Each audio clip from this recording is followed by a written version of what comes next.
Teman-teman, kita akan segera mulai.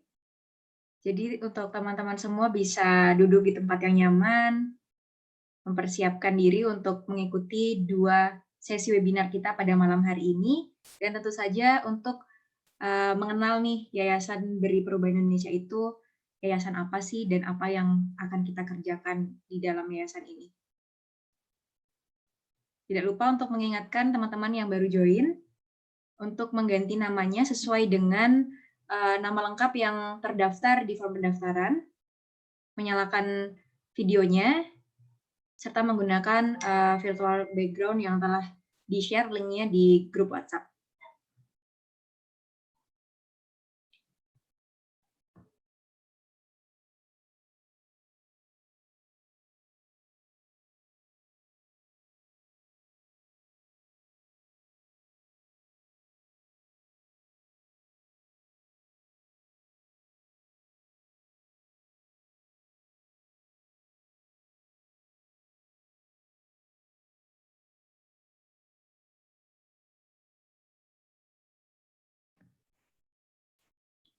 Assalamualaikum warahmatullahi wabarakatuh.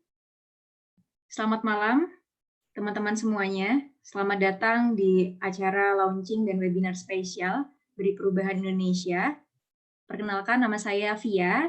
Pada malam hari ini saya akan memoderatori acara launching dan webinar spesial ini. Kembali saya ingatkan, sebelum memulai acara, agar nanti acara dapat berjalan dengan lancar dan nyaman, mohon diperhatikan peraturan webinarnya. Yang pertama, peserta memasuki ruang webinar. Kemudian yang kedua, peserta dimohon untuk mengganti nama sesuai dengan form pendaftaran. Yang ketiga, peserta dimohon untuk tidak menggunakan room chat saat dan selama acara berlangsung, kecuali dipersilahkan oleh moderator. Yang keempat, peserta dimohon untuk menyalakan video dan menggunakan virtual background yang dapat diunduh di bit.ly/beriperubahan-vb selama acara berlangsung. Yang kelima, peserta dimohon untuk mengaktifkan fitur mute-nya selama acara berlangsung, kecuali dipersilahkan oleh moderator. Yang keenam, pada saat sesi tanya-jawab nanti, para peserta diperkenankan untuk bertanya secara langsung dengan narasumber dengan cara mengaktifkan fitur raise hand-nya, kemudian menunggu untuk dipersilahkan bertanya oleh moderator.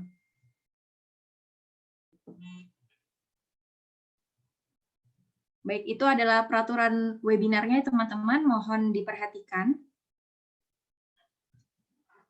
Teman-teman, selama webinar ini dapat langsung melakukan donasi melalui barcode yang nantinya akan ada di screen teman-teman di sebelah kiri, yang akan langsung menuju ke website kitabisa.com atau melalui nomor rekening Yayasan Beri Perubahan Indonesia, atau juga dapat mengakses langsung ke website kami, yaitu www.beriperubahan.id. Baik teman-teman, acara webinar kali ini tidak akan terselenggara tanpa adanya bantuan dan dukungan dari rekan-rekan partner dan media partner kami, yaitu Raih Cita, kemudian Kreatif Kampus, dan juga Yulik Jogja.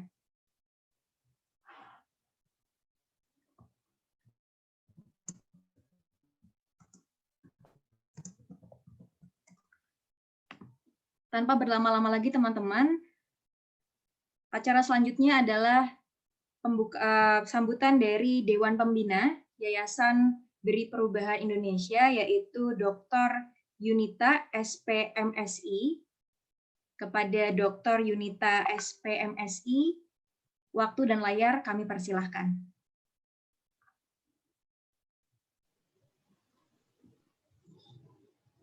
Terima kasih Mbak Fia. Bismillahirrahmanirrahim. Assalamualaikum warahmatullahi wabarakatuh. Selamat malam adik-adik semua. Selamat datang dan selamat bergabung di acara launching dan webinar spesial Beri Perubahan Indonesia Foundation. Puji syukur kita panjatkan kehadirat Allah Subhanahu wa Ta'ala, berkat rahmat dan ridhonya juga malam ini kita dipertemukan pada acara webinar spesial ini. Tak lupa salawat beriring salam kita haturkan kepada junjungan kita Nabi besar Muhammad SAW beserta para sahabat beliau, dan semoga kita semua mendapatkan syafaat di hari akhir. Amin ya rabbal alamin. Adik-adik yang saya sayangi, yang pertama-tama kami ingin ucapkan terima kasih yang sebesar-besarnya dan memberikan apresiasi yang sangat tinggi kepada adik-adik semua yang telah berkenan meluangkan waktu untuk bergabung di webinar spesial ini. Mengapa spesial adik-adik? Karena adik-adik adalah orang-orang yang spesial, para pemuda yang terpilih dan terpanggil hati nuraninya untuk berjuang bersama-sama, ikut berkontribusi sebagai agen perubahan yang insya Allah siap untuk memberi perubahan positif yang lebih luas demi bangsa dan negara kita yang tercinta.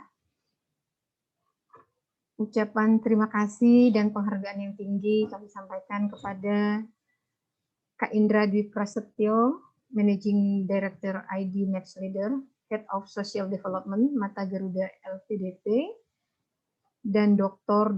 Andini Eka Putra, Magister Science, Kepala Laboratorium Pusat Diagnostik dan Riset Penyakit Infeksi Universitas Andalas, seorang yang kita kenal sebagai patriot militan di tengah pandemi. Terima kasih atas kesediaannya untuk berbagi ilmu dan pengalaman yang luar biasa kepada kita semua. Adik-adik yang kami sayangi, sekali lagi kami mengucapkan selamat mengikuti launching dan webinar spesial ini. Mari kita luruskan niat kita untuk belajar. Pada awal ini kita sama-sama kosongkan gelas kita. Ambillah manfaat sebanyak-banyaknya. Insya Allah kita akan mendapatkan informasi dan hal-hal positif yang dapat kita gunakan untuk menebar kebaikan kepada sesama dan hal-hal positif lainnya. Sebagaimana slogan kita, ya, yang insya Allah nanti akan di-launching oleh Mas Fatur dan teman-teman dari Beri Perubahan Indonesia Foundation, ya. More change, change more, menjadi pribadi yang lebih baik, memberi perubahan yang lebih luas. Adik-adik sekalian, sekaligus saya perkenalkan sedikit, ya. Saya adalah dosen di Universitas Sriwijaya. Program studi yang saya asuh adalah program studi agribisnis. Ya, pengalaman saya selama mengajar, saya melihat sebetulnya banyak sekali potensi, ya, banyak sekali anak-anak muda, khususnya kalau saya kan dengan mahasiswa, ya, itu banyak sekali potensi yang masih bisa digali. Sehingga saya seringkali berpesan setiap di awal perkuliahan, saya sempatkan waktu sekitar 5-10 menit, ya, berbagi pengalaman, memotivasi adik-adik. Selalu saya ingatkan bahwa adik-adik mahasiswa ini memang agen perubahan, ya. Agen perubahan itu sama dengan kalau kita berbicara orang yang memiliki potensi dan keinginan yang besar yang dapat berdampak besar pada suatu sistem, dalam suatu ekosistem yang besar, gitu ya, yang bisa menjadi pelopor, ya, untuk hal-hal positif yang bisa disebarkan kepada anak-anak muda yang lain, ya. Jadi adik-adik jangan berputus asa, jangan merasa tidak bisa berbuat apa-apa, karena Allah menciptakan kita itu semua penuh dengan keistimewaan, ya, penuh dengan kelebihan. Kita semua itu adalah anak-anak yang pintar, anak-anak yang cerdas dengan kecerdasannya masing-masing. Kita bisa berbuat sekecil apapun, kita bisa berbuat hal-hal yang positif. Itu tergantung kepada niat kita semua. Jadi kami berharap kepada adik-adik semua dalam mengikuti webinar yang spesial ini, ambillah manfaat yang sebanyak-banyaknya, ya, belajarlah seluas-luasnya, ya, buka wawasan, ya, perbanyak literasi, pergunakan apa yang telah Allah berikan kepada kita, panca indera, ya, rasa, emosional, kemudian keterampilan, pengetahuan, sikap, dan sebagainya, hati nurani yang tulus, manfaatkan itu untuk memberikan keberkahan kepada orang banyak. Ya, insya Allah kita berharap ini akan menjadi amal jariah bagi kita semua yang tidak akan terputus nanti. Amin ya rabbal alamin. Adik-adik semua, ya, kalau kita lihat di sekitar kita masih banyak sekali orang-orang yang mungkin tidak seberuntung kita, tetapi kenapa mereka masih bisa berbuat baik, kenapa mereka masih bisa berdampak bagi orang lain, itu jawabannya ada pada diri kita, ya, masing-masing. Apakah kita mau berbuat lebih baik dengan apa yang telah Allah berikan kepada kita, atau kita hanya berpangku tangan saja, ya. Kedua pembicara kita pada malam hari ini orang-orang terpilih yang Masya Allah luar biasa sekali. Kita akan mendengarkan pengalaman-pengalaman dari beliau, ya, yang akan sharing kepada kita bahwa apa yang telah mereka capai sampai dengan saat ini tentu saja dengan penuh perjuangan yang besar, ya, penuh dengan proses yang panjang, jatuh bangun, ya, naik turun, ya, kalau kita melihat pengalaman orang-orang yang sukses, ya. Tapi itu semua bisa dilalui dengan niat tulus, dengan semangat yang tinggi, ya, dengan keinginan yang besar, ya, belajar sepanjang masa. Kita adalah pemuda-pemuda yang setiap saat harus belajar, ya. Belajar sepanjang masa itu sebagai salah satu moto yang harus kita tanamkan pada diri kita masing-masing, ya. Belajar kepada siapa saja, di mana saja, dan kapan saja. Itu harus kita tanamkan pada diri kita masing-masing. Ya, tidak sepanjang yang bisa saya sampaikan di sini. Saya hanya berharap apa yang akan kita ini pada malam ini dapat berjalan dengan lancar. Bismillah, libatkan Allah dalam setiap ikhtiar kita. Semoga menjadi amal jariah yang tidak terputus bagi kita semua. Amin ya rabbal alamin. Akhirul kata saya ucapkan di wahid taufik wal hidayah. Wassalamualaikum warahmatullahi wabarakatuh. Waalaikumsalam warahmatullahi wabarakatuh. Terima kasih Ibu Yunita untuk sambutannya. Acara selanjutnya adalah acara launching dari Yayasan Beri Perubahan Indonesia yang akan disampaikan oleh Ketua Yayasan Beri Perubahan Indonesia Foundation, yaitu Muhammad Atiatul Muqtadir. Kepada Muhammad Atiatul Muqtadir, waktu dan layar kami persilahkan. Baik, sudah terdengar ya via suaranya. Bismillahirrahmanirrahim. Assalamualaikum warahmatullahi wabarakatuh. Alhamdulillah, ala nikmatillah, wala haula wala quwata illa billah. Selamat malam, salam sejahtera bagi kita semua. Kawan-kawan semua, tidak banyak yang ingin saya sampaikan. Pertama tentu terima kasih kepada teman-teman yang sudah hadir, yang mau ikut belajar bersama pada malam hari ini, bareng-bareng sama Beri Perubahan. Dalam beberapa menit ke depan, saya hanya ingin menyampaikan apa yang menjadi mimpi kami bersama di Yayasan Beri Perubahan Indonesia ini.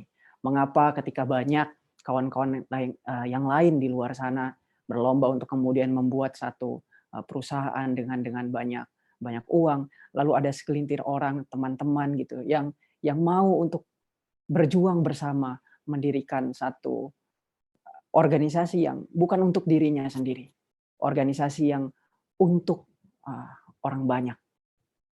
Saya ingin mengawali launching di hari ini, pembukaan pada hari ini dengan bercerita mengenai doa dari Dewan Pembina, yaitu orang tua saya sendiri. Bahwa 1 Agustus 1998 ketika saya dilahirkan ke bumi ini oleh ibu saya, diberikanlah doa berupa nama Atiatul Muqtadir. Nama yang saya terus cari artinya apa makna di balik itu. Dan pada tahun 2016 kalau saya tidak salah, ketika saya bertemu dengan salah satu novelis luar biasa Indonesia, salah satu idola saya, guru saya, Ustadz Habibur Rahman El-Shirazi, atau yang kita kenal dengan Kang Abik. Waktu itu ada satu acara Dentistry Muslim Festival namanya di FKG UGM. Saat itu saya berkesempatan untuk mengantar beliau pulang pergi mengantar beliau ke Salatiga, dari Salatiga ke Jogja. Dan di perjalanan itulah saya menemukan arti sebenarnya Atiyatul Muqtadir itu. Saya beranikan tanya ke Kang Abik. Saat ini saya ingin tanya begitu. Apa arti dari Atiyatul Muqtadir? Dan dijawab oleh Ustadz tersebut, oleh Kang Abik, Atiyah ya. Ternyata bukan Atiyatul tapi Atiyah al-Muqtadir yang disambung kemudian menjadi Atiyatul Muqtadir yang artinya anugerah yang kemudian diberikan ya dari Al-Muqtadir, salah satu bagian atau nama dari Allah yang tercantum dalam Asmaul Husna. Jadi kawan-kawan semua, beri perubahan ini adalah ikhtiar bagi saya dan teman-teman untuk hidup tidak sekedar hidup, untuk mewujudkan apa yang didoakan oleh masing-masing orang tua kita, saya rasa, yaitu bagaimana kita memberikan manfaat seluas-luasnya untuk orang lain. Khairun nas anfa'uhum linnas, bahwa manusia terbaik itu bukan yang tinggi jabatannya, bukan yang banyak uangnya, bukan yang banyak dikenal orang, tapi yang bagaimana dampaknya paling dirasakan. Sebaik-baik manusia adalah orang yang bermanfaat bagi orang lain. Kalau kita mengingat kembali kata Buya Hamka, yang cukup masyhur, sudah sering didengar teman-teman, bahwa jika hidup sekedar hidup, kera di hutan juga hidup. Jika kerja sekedar kerja, babi di hutan juga bekerja. Beri perubahan ini adalah ikhtiar, bahwa kita tidak ingin menghabiskan hidup ini hanya untuk memikirkan diri sendiri. Tapi bagaimana sejak dari muda, sejak dari masa yang kami juga belum punya apa-apa, bisa memberikan manfaat bagi orang lain. Dan kawan-kawan semua, itu tidak hanya bisa dilakukan oleh kawan-kawan yang ada di Yayasan Beri Perubahan ini, oleh Rani, oleh Asad, oleh Vita, oleh Via, oleh semua kawan-kawan dan relawan yang terlibat di sini. Tapi saya yakin, Beri Perubahan ini adalah tugas kita bersama. Maka dari itulah teman-teman mendengar tadi atau membaca di posternya More Change, Change More. Itulah mimpi dan itulah yang kami percayai. Bahwa dunia ini dibentuk dan diubah oleh orang-orang yang hidup di dalamnya. Maka mengubah manusia, mengubah orang adalah ikhtiar yang nyata untuk mengubah dunia. Dan Yayasan Beri Perubahan, kita memilih dua sektor, yaitu pendidikan dan sektor kesehatan. Dua hal yang hari ini masih banyak sekali masalahnya. Angka literasi kita, kawan-kawan semua, ada yang bilang 60 dari 61 negara peringkatnya. Ya, ada yang kemudian mencatatkan kita peringkat 64 dari 72. Belum lagi bicara tentang kesehatan. Belum lagi hari ini banyak sekali ya, di balik-balik resto-resto mewah, ketika kita sibuk mungkin memilih makanan, ada di balik restoran itu ada ibu yang kebingungan, bukan untuk memilih makanan, tapi memilih waktu makan. Itulah yang menggerakkan hati kami. Itu yang menjadi alasan kami bahwa ada jarak antara idealita dan realita, dan cara memangkas jarak itu adalah dengan memangkas jarak antara idealita pemuda dengan realita pemuda hari ini. Kami tidak sampaikan bahwa kami adalah pemuda ideal, jauh dari itu. Tapi kami ingin dan kami percaya bahwa dengan kita lebih banyak mengimprove dan merubah diri, kita punya kesempatan untuk lebih banyak membuat perubahan bagi orang lain. More change, change more. Lebih banyak perubahan dalam diri kita, maka lebih banyak pula perubahan yang bisa kita hadirkan untuk lingkungan di sekitar kita. Maka visi kami adalah mendorong lebih banyak orang yang mau dan mampu ikut perubahan, sehingga lebih luas dampaknya dan lebih banyak perubahan yang dihadirkan. Kawan-kawan semua, tidak usah panjang lebar, saya ingin persembahkan satu video yang sudah dibuat dengan luar biasa oleh tim media dari Yayasan Beri Perubahan Indonesia, oleh berbagai kepala yang ikut melahirkan yayasan ini, dan saya ingin teman-teman bisa menyaksikannya, dan bukan hanya sekedar menyaksikannya, tapi saya ingin mengajak teman-teman semua untuk ikut menjadi bagian dari orang-orang yang memberi perubahan, karena tugas kita di bumi ini bukan hanya sekedar menjadi manusia baik, tapi menjadi sebaik-baik manusia. Kawan-kawan panitia, silahkan kita hadirkan video launching dari Yayasan Beri Perubahan Indonesia untuk diputarkan dan disaksikan oleh kawan-kawan peserta.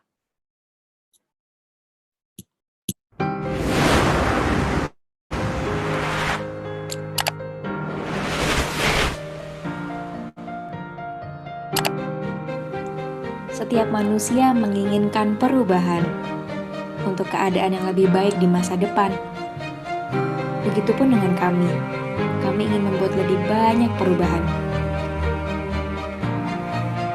Dengan mendorong lebih banyak orang yang mau dan mampu untuk menghadirkannya. Karena yayasan ini percaya dunia dibentuk oleh orang-orang yang hidup di dalamnya, maka lebih banyak orang yang beri perubahan, lebih banyak perubahan yang dihadirkan. Kami menyebutnya more change, change more. Karena alasan itulah kami berkomitmen di bidang pendidikan dan kesehatan. Dua hal yang punya banyak masalah, sekaligus dua model utama yang bisa mendorong lebih banyak orang untuk berubah dan mengubah. Menyediakan beasiswa, menghubungkan berbagai komunitas, melakukan edukasi, hingga program operasi gratis. Semua itu kami lakukan untuk memastikan setiap kita punya kesempatan yang sama untuk belajar dan untuk menjadi sehat. Kami percaya kita semua bisa ikut mengubah dunia. Tak ada perubahan yang terlalu besar untuk dilakukan, karena semuanya berawal dari mengubah diri sendiri. Di yayasan ini, kita semua berubah dan ikut beri perubahan.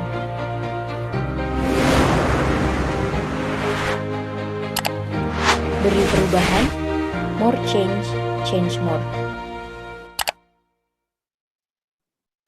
Kasih tepuk tangan dulu ya. Luar biasa ini hasil videonya. Baik teman-teman semua, tadi kita sudah sampaikan bahwa di yayasan ini kita sama-sama berubah dan mengubah.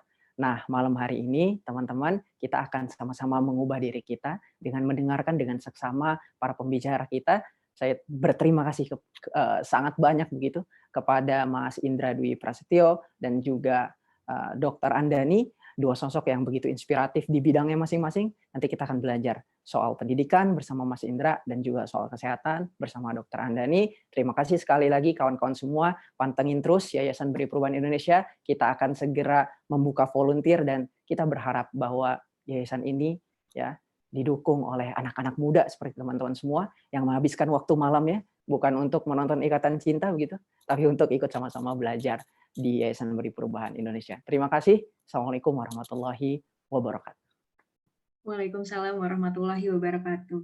Terima kasih Fatur untuk penyampaiannya. Kita jadi lebih mengenal ya tentang Yayasan Beri Perubahan Indonesia. Nah, teman-teman, di layar teman-teman telah terlihat dua program yang sedang kami jalankan saat ini, yaitu untuk bantuan untuk Kalimantan Selatan. Teman-teman bisa ikut berdonasi. Kemudian yang kedua adalah program beasiswa penggerak pendidikan yang bekerja sama dengan Raih Cita. Jadi teman-teman bisa menjadi donatur tetap setelah ini. Jadi kalau misalkan bertanya-tanya kemana uang donasi untuk webinar hari ini, itu adalah untuk program beasiswa penggerak pendidikan. Nah, teman-teman bisa mengikuti menjadi donatur tetap. Ada 3 paket donasi ya di sana, teman-teman.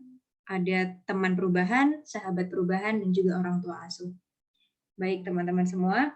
Mungkin bisa di next slide. Nah, sesi selanjutnya, sesi pertama webinar kita, yaitu webinar tentang beri perubahan di bidang pendidikan. Telah hadir bersama kita semua Mas Indra Dwi Prasetyo. Selamat malam, Mas Indra. Selamat malam, Mbak Nabila ya. Panggil via aja, Mas. Selamat malam, Mbak Pia. Ya, selamat malam, Mas. Teman-teman semuanya. Saya sepakat, saya udah 11 tahun nggak nonton TV. Jadi boro-boro nonton sinetron. Saya nggak tahu iklan sekarang lagi ngapain. Oke. Nah, Mas Indra ini adalah Managing Director dari ID Next Leader dan Head of Social Development Mata Garuda LPDP. Malam hari ini kita akan bersama-sama mendengarkan ceritanya Mas Indra nih, bagaimana mengubah diri yang kemudian bisa memberi perubahan yang lebih luas, yang lebih besar untuk lingkungan sekitarnya. Baik, tanpa berlama-lama lagi ya Mas Indra, teman-teman mungkin sudah sangat penasaran dengan cerita Mas Indra. Waktu dan layar kami persilahkan untuk Mas Indra. Thank you very much, Via. Fatur, berapa umurnya sekarang, Tur? Sekarang saya 98 Agustus, berarti udah 22.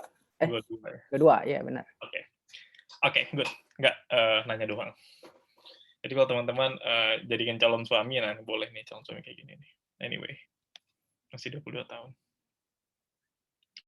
Oke, teman-teman semuanya.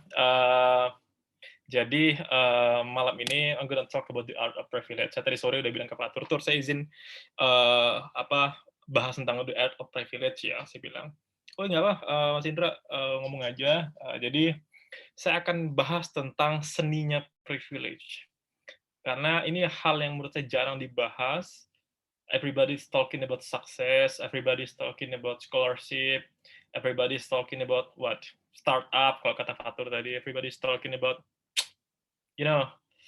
main saham yang untungnya cuan ratusan persen. Everybody's talking about success stuff lah ya.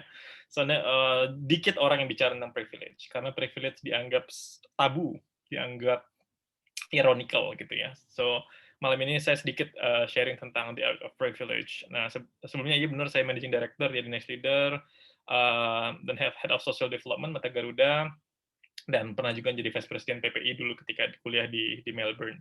Nah, teman-teman semuanya, I raised and born di Singkawang. Singkawang itu kota kecil di Kalimantan Barat. Jadi say hi untuk teman-teman yang asal dari daerah. Jadi saya lahir dan besar di sana sampai saya studi S1. Nah, saya juga mengalami apa yang Fatur rasakan. Makanya saya tanya tadi Fatur umurnya berapa. Perhatikan. Dulu itu ya kurang lebih sama kayak Fatur. Jadi kayak S1 kerjaan saya demo aja gitu ya. Cuman bedanya dulu nggak ada sosial media. Hari ini Fatur ada sosial media. Jadi Fatur lebih terkenal. Kalau saya dulu pas sosial media, mungkin follower saya juga 2M juga, Tur. Cuman karena waktu itu nggak ada sosial media, jadi saya demo nggak ada yang fotoin dan nggak ada yang upload. Anyway, jadi saya angkatan dulu 2011, emang ya kerjaan saya demonstrasi di Pontianak dan seterusnya. Intinya very critical. Saya tuh kayak nggak puas aja dengan semuanya. Ya, semua mau dikritik. Anak muda kan kayak gitu ya. Tadi mungkin bersyukur kita ada ibu dosen di sini nanti bisa mengarahkan ya Ibu ya.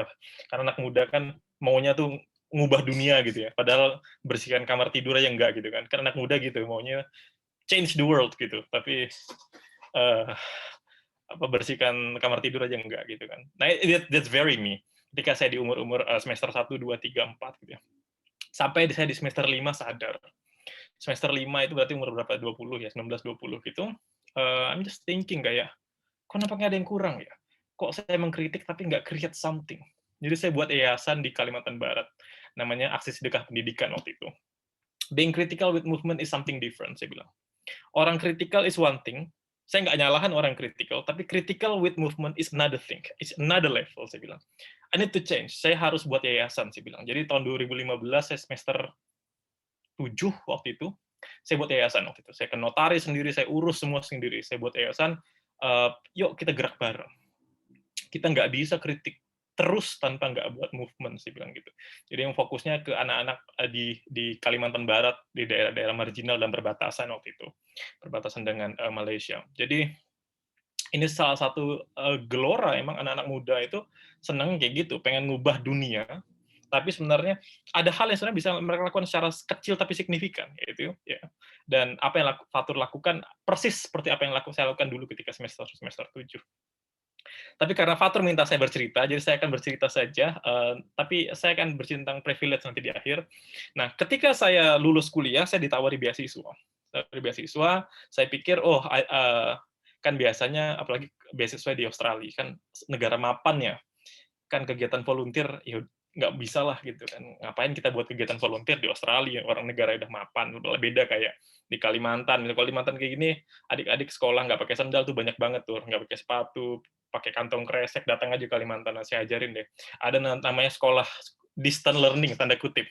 Sekolah jauh, jadi kelas 1-2-nya di kecamatan ini, kelas 3, 4 nanti di kecamatan sana lagi jauh lagi. Jadi mereka udah nomaden dari kecil. Itu mereka nyebutnya sekolah jauh.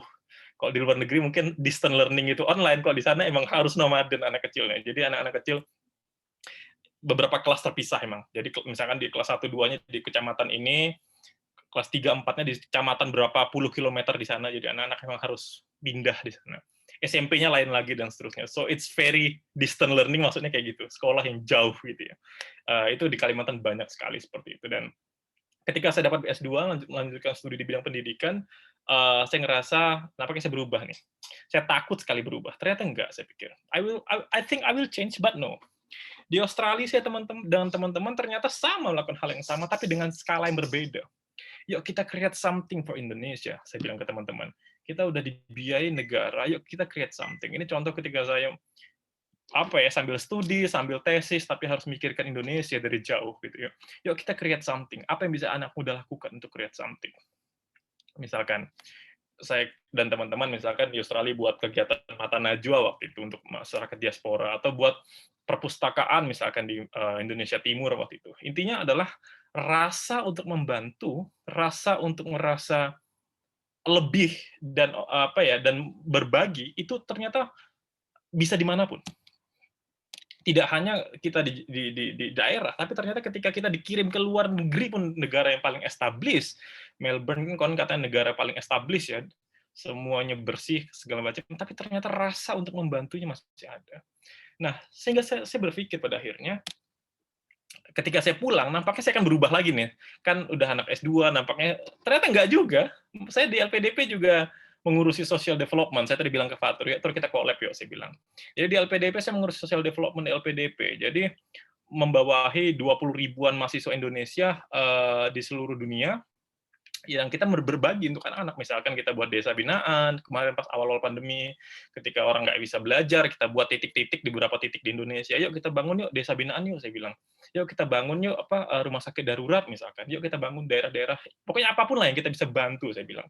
Nah, rasa itu ternyata masih terus ada sampai saat ini gitu ya. Bahkan ketika saya tinggal di Jakarta, saya pikir ketika yayasan saya jauh, misalkan di Kalimantan dan saya di Jakarta, saya pikir saya berubah. Ternyata tidak juga.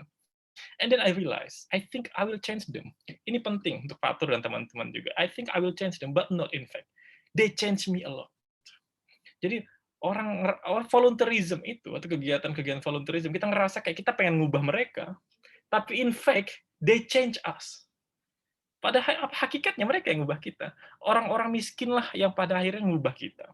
Anak-anak tidak mampu lah yang pada akhirnya mengubah kepekaan kita, menambah rasa empati kita. Jadi saya bilang, saya nggak berubah. Saya nggak mengubah mereka. Walaupun saya berkecimpung di volunteerism udah lama banget, saya bilang, saya nggak berubah. Saya nggak mengubah mereka, tapi mereka yang mengubah saya. Nah, ini adalah motivasi yang saya pengen berikan ke teman-teman semuanya yang hari ini duduk di webinar kali ini, bahwa jangan pernah berharap to change the world. Berharaplah untuk mengubah diri kalian terlebih dahulu. Karena we cannot change them.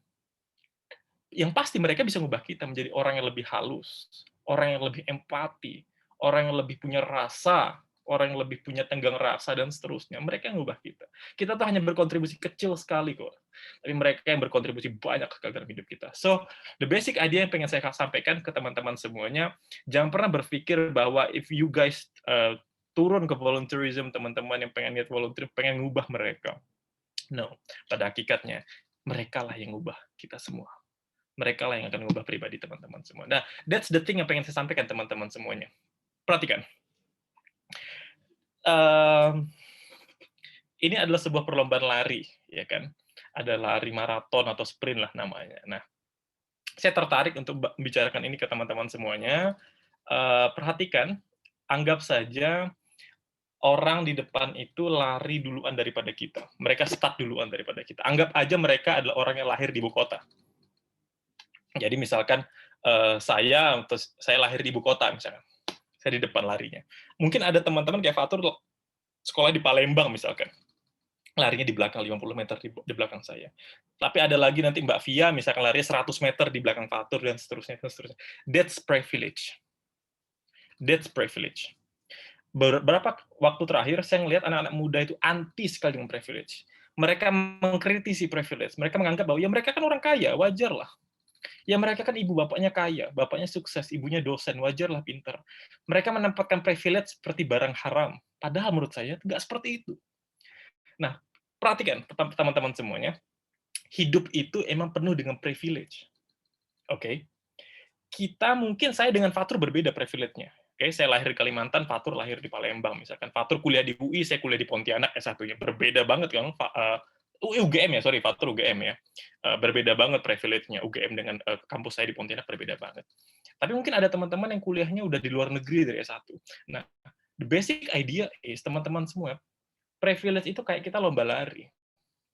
Ada yang 50 meter depan kita, ada yang 100 meter belakang kita, ada yang 200 meter belakang kita, dan kita larinya pada start yang sama. Prit, kita lari barengan. Tentu ada orang yang duluan lebih daripada kita. Pasti. Tapi pasti ada orang yang di belakang kita. Pasti. Saya bisa pastikan itu. Nah, privilege adalah bukan untuk dicaci maki. Jadi tugas kita sebagai anak muda bukan melihat privilege orang lain kemudian mencacinya, tapi lihat privilege apa yang kita punya. Saya ulang, tugas kita bukan mencaci privilege orang lain.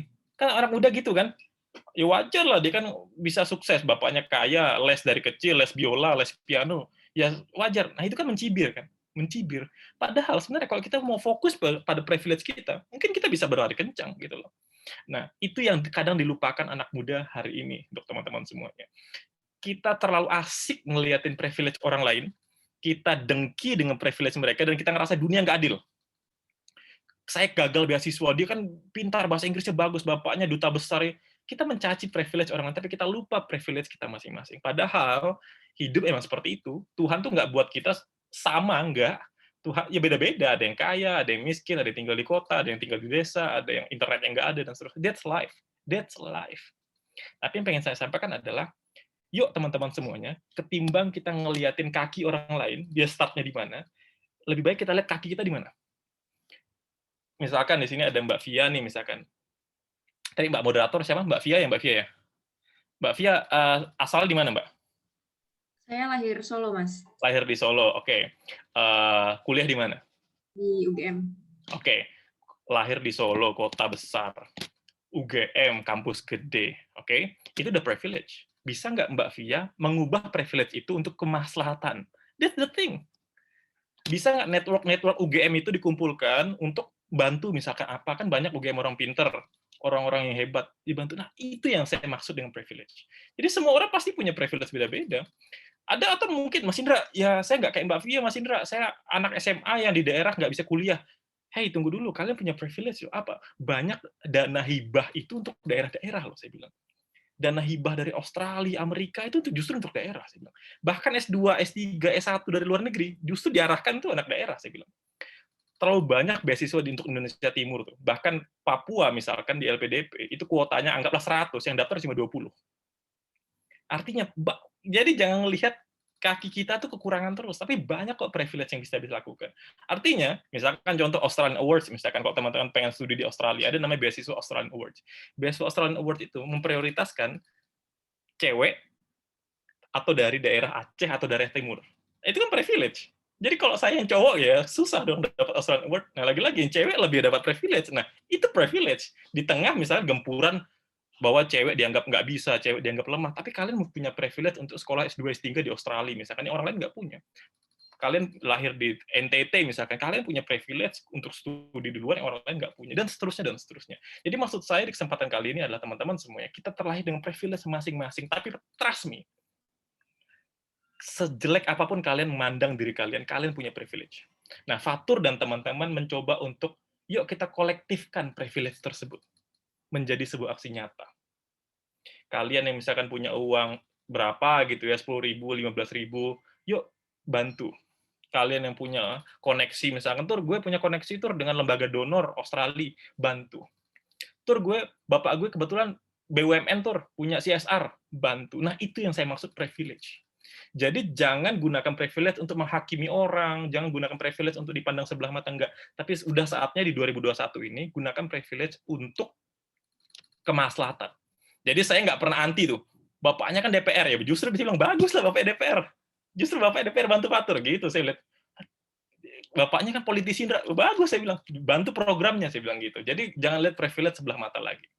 Nah, teman-teman semuanya, ini adalah 3 kunci yang tadi Fatur juga berpesan ke saya, Mas Indra, tolong bicarakan Mas Indra gimana caranya agar anak-anak bisa grow up, gitu ya. Nah, saya pikir ada 3 kuncinya, teman-teman.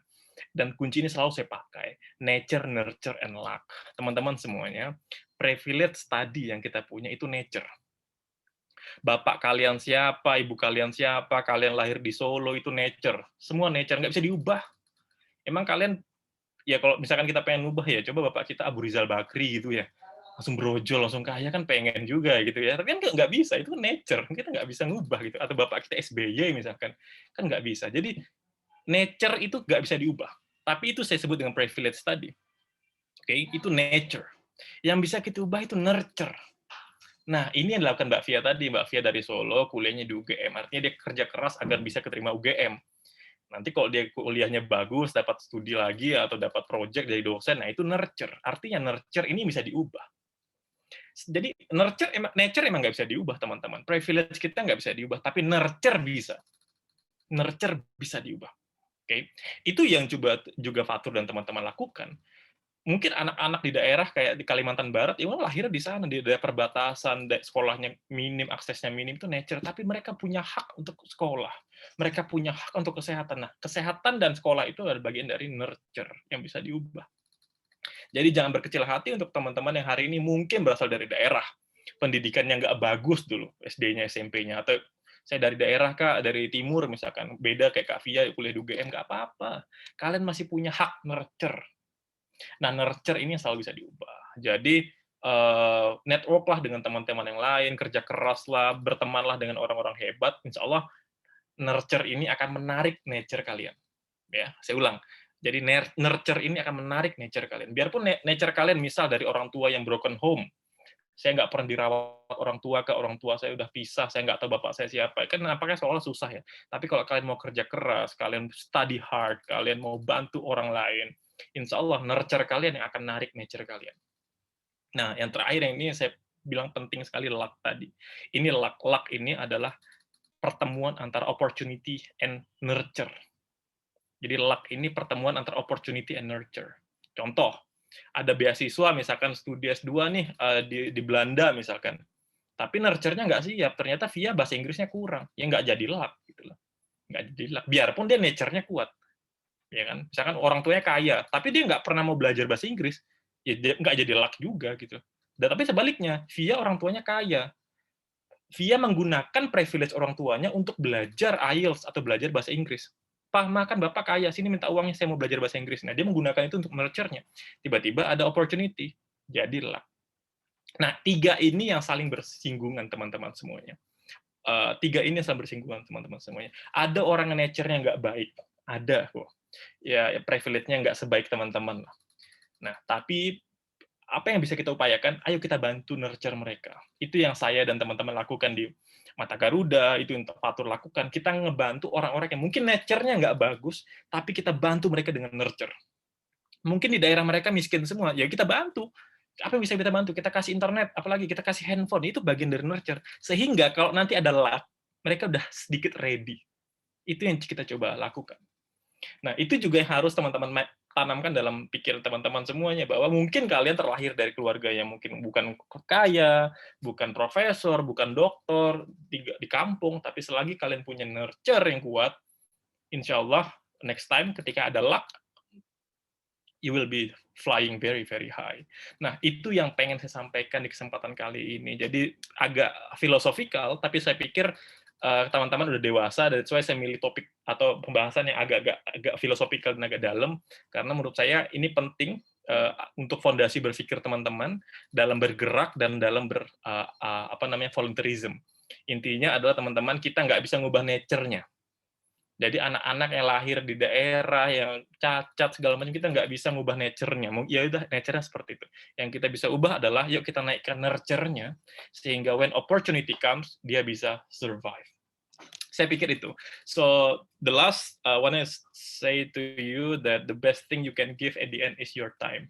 make it precious. Waktu kita terbatas, teman-teman semuanya. Saya mulai aktivisme buat yayasan umur 19, Fatur umur 22. Mungkin ada teman-teman yang mungkin sampai umur 30 nggak pernah melakukan volunteerism. Ya udah, sekarang yuk saatnya, waktu kita terbatas, waktu kita singkat, kita nggak ngerti kapan kita meninggal. Selagi masih ada waktu, make it precious, buatlah itu sepenuh-penuhnya untuk impact dan dampak kepada orang lain. Saya pikir itu ya, Fatur ya, dan teman-teman semuanya. Good luck untuk agendanya. Thank you very much. Assalamualaikum warahmatullahi wabarakatuh. Waalaikumsalam warahmatullahi wabarakatuh. Terima kasih Mas Indra untuk ceritanya yang sangat inspiratif ya, dan sangat bisa kasih gambaran kita tentang volunteerisme itu sendiri. Nah teman-teman, kita masih punya waktu. Mas Indra, kita buka sesi pertanyaan sebentar ya. Untuk mungkin dibuka untuk 3 orang penanya terlebih dahulu, bisa mengaktifkan fitur raise hand-nya. Mungkin teman-teman panitia bisa bantu saya kalau ada yang... Itu ada Arum Sekar Kinasih, raise hand. Ya, Arum Sekar Kinasih, silahkan di-unmute terlebih dahulu dan menyampaikan pertanyaannya.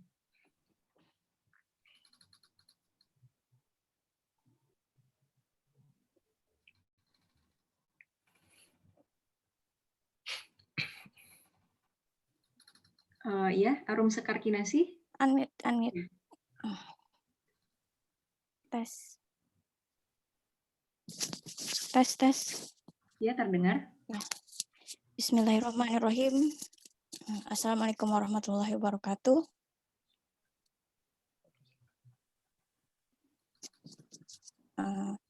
Mas Indra, punten, aku mau tanya. Suara saya terdengar jelas? Dengar, Mbak. Oke.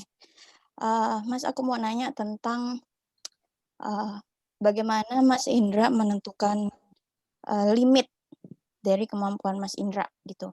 What is your limit? Kadang-kadang kita ngelihat sekeliling kita itu kok begini gitu ya. Terus kita punya semangat buat untuk ngubah. Awalnya pasti kita mulai dari diri sendiri. Apa sih yang kita bisa lakuin kayak gitu. Tapi terkadang kita kayaknya udah ngelakuin A, B, C, dan itu selalu kayak ngerasa aku belum cukup untuk ngelakuin hal-hal yang bisa ngubah sekeliling aku kayak gitu. Aku udah ngikutin komunitas juga, tapi terkadang di satu titik aku ngerasa apalagi yang bisa aku lakuin kayak gitu. Padahal ada satu di dalam Islam itu ada satu prinsip yang aku pakai, fastabiqul khairat. Jadi berlomba terus dalam kebaikan. Tapi kan kita punya limitnya gitu.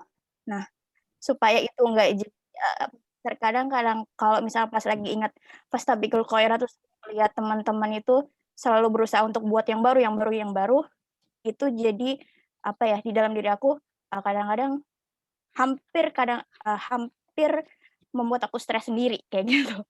Nah, yang aku pengen tanyain, bagaimana Mas Indra untuk nentuin ini limit saya nggak perlu terlalu bagaimana-gimana, saya punya kekurangan dan kelebihan beda dari orang lain, oke, saya stop sampai di sini, kayak gitu. Terima kasih Mas. Assalamualaikum warahmatullahi wabarakatuh. So, yeah, that's very tough question. Saya even nggak ngerti gimana cara jawabnya. Begini, saya jawab pakai pengalaman saya aja, Mbak Arum. Begini. Jadi ketika saya studi dulu S2, Yayasan saya masih jalan di Pontianak, masih jalan di Kalbar. At the same time, saya diamanai Vice President PPI. Waktu itu saya diminta juga, Ndra, tolong jadi ketua panitia Mata Najwa waktu itu. At the same time, saya juga mengurus kongres PPI waktu itu di Monash. Ini semua bebarengan semua tuh. At the same time, saya juga harus riset dan present di Eropa pada waktu itu.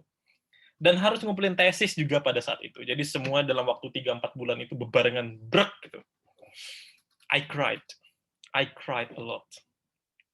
Saya nangis. Kok ya berat banget ya beban saya gitu ya. Ngerasa gitu loh, kok berat banget ya jadi Indra ya. Kenapa? Saya bilang karena semua diamanahi ke Indra gitu loh. Semua diamanahi ke Indra. Kok teman-teman saya kok happy aja gitu. Bahkan mereka kok nggak mikirin apa yang saya pikirkan gitu ya. Mereka ya penting studi udah kelar, studi pulang udah have fun dan jalan gitu. Saya kok nggak bisa gitu. I cried a lot. Tapi ada satu dalam hal-hal yang saya ingat. Dalam dalam dogma saya Muslim sebetulnya, cuman saya membaca dogma Kristen misalkan ada istilah primus inter pares. Itu yang juga saya pegang. Artinya the best of the best. Gini ya maksudnya. Untuk menjadi seorang paus misalkan atau kardinal itu nggak sembarang orang. Artinya the chosen one. Ya, untuk menjadi paus atau kardinal itu the chosen one. Nah, saya ngerasa primus inter pares itu bisa jadi ada di kita. Bisa jadi di saya, di Fatur, atau mungkin Mbak Arum gitu. Jadi maksudnya adalah Allah itu ngasih kita beban itu ya emang yang cocok untuk Arum gitu loh. Karena kalau dikasih yang sebelahnya si Sari misalkan nggak bisa. Yang bisa cuma si Arum. Maksudnya itu yang menguatkan saya. Itu yang menguatkan saya bahwa saya mikirkan daun yang jatuh saja itu kan udah diatur ya. Masa tanggung jawab yang kayak gini Allah nggak tahu sih. Saya capek gitu loh. Masa Allah nggak tahu sih saya beban gini. Artinya saya tuh mikir bahwa emang ya ini yang sesuai kapasitas saya gitu loh. Jadi ketika Mbak bilang, Mbak Mas Indra apa sih limit saya? Limit saya adalah apa yang ditanggung jawabkan pada saya. That's it gitu loh. Itu limit saya. Jadi saya nggak mengerjakan apa yang misalkan bukan tanggung jawab saya, dan ketika itu tanggung jawab saya mencoba kerjakan dengan sebaik mungkin. Dengan sebaik mungkin. So when I cried, saya sadar prinsip primus inter pares, dan saya ngerasa bahwa Allah nggak salah milih orang. Ya udah itu yang menegarkan saya gitu. Nah, pada akhirnya ketika saya bulan Juni semua kelar semua itu. Riset saya kelar, dapat tesis terbaik, semuanya kelar. Bahkan teman-teman saya nggak nyangka Indra yang jam tidurnya cuma 2-3 jam setiap hari karena ngurusin ini itu ternyata nilainya bisa bagus. I don't know, saya bilang it's not my score, saya bilang it's God score, saya bilang. Saya nggak tahu, saya bilang ya, karena emang waktu saya terbatas untuk belajar. Tapi itu yang saya bisa berikan, bahwa ketika Mbak tanya apa limit saya, I don't know, you know yourself. You know yourself. Tapi menurut saya limit kita adalah tanggung jawab kita. Just it. Kalau Mbak ngerasa tanggung jawab Mbak keentengan, dan Mbak pengen nambah tanggung jawab, ya berarti Mbak menerobos limit Mbak. Nggak apa-apa. Sampai Mbak ngerasa bahwa tanggung jawab ini udah dan cukup kulakukan. Dan lagi-lagi tanggung jawab itu sangat definitif ya. Mungkin Mbak Via ngerasa megang satu amanah organisasi berat. Tapi ada orang lain ngerasa kayak misalkan saya ada 3-4 organisasi bisnis, ngerasa ya udah saya bisa. Dan segala macamnya. Intinya adalah yang ngerti limit kita. Dan saya pengen bilang bahwa when it becomes your responsibility means God choose you. Ketika itu sudah jadi tanggung jawab kita, tanggung jawab Mbak Via, tanggung jawab saya, tanggung jawab Fatur, means Allah udah ngasih kayak dah nih saya kasih tanggung jawab gitu ceritanya gitu lah. Nah, tugas kita adalah yaudah do our responsibility dengan sebaik-baiknya dengan amanah. Nah, itu yang saya maksud dengan fastabiqul khairat versi saya. Jadi berlomba-lomba dalam kebaikan, tapi ingat kebaikan yang sesuai dengan kapasitas saya dan tanggung jawab saya. Just it. Ada orang yang startup puluhan ribu dolar misalkan sebulan, saya nggak bisa, berarti kan Allah nggak ngasih amanah ke saya. Amanah ke saya misalkan, Ndra, yuk ngurusin LPDP, Ndra, yaudah saya kerjain itu amanah saya. Mbak Via misalkan ngurus beri perubahan, yaudah kerjakan. Nah, atau Mbak Arum misalkan. Jadi intinya saya nggak tahu limit kita sampai mana, tapi menurut saya tanggung jawab kita itu adalah limit kita. Kalau Mbak ngerasa tanggung jawab Mbak udah ngerasa berat, ya berarti ya di situ aja limit Mbak sampai hari ini. Tapi nggak tahu besok atau lusa. Karena apa? Saya percaya bahwa orang terus bertumbuh, Mbak terus berkembang, network bertambah, ilmu bertambah, seharusnya ilmu juga berbanding lurus dengan tanggung jawab. So, if you keep learning, so you keep growing, and then your responsibility will grow significantly. Saya pikir itu sih, Mbak Irma. Sorry kalau jawaban saya nggak jawab sepenuhnya, because it's very difficult question. Thank you. Oke. Ada satu lagi Mas yang ingin bertanya dari Dian Turi. Silahkan di unmute.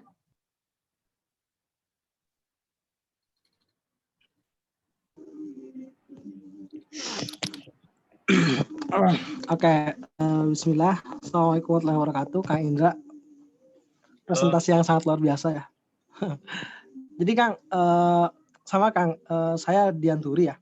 Saya emang berasal dari Pulau Jawa, Kang. Pulau Jawa, tapi paling ujung barat dari Pulau Jawa, Pandeglang, Kabupaten Pandeglang. Nah, Pandeglang sendiri, Kang, masuk ke daerah 3T, ternyata di Pulau Jawa gitu ya. Jadi salah satu kabupaten yang di Pulau Jawa dan 3T gitu. Nah, di sini Kang banyak banget problematika, tapi saya khusus tuh saya senang banget gitu kegiatan di pendidikan. Dan alhamdulillah gitu. Saya sekarang punya gerakan namanya itu Sabtu Mengajar. Jadi setiap hari Sabtu anak-anak SMA yang alhamdulillah gitu ya, mereka mencapai titik ke SMA, saya berdayakan untuk mereka ngajar adik-adik SD dan SMP. Untuk apa? Mereka itu untuk share motivasi kepada adik-adik SD dan SMP. Soalnya di Pandeglang sendiri ini kan rata-rata pendidikannya itu cuma 6 tahun. Itu tahun 2019.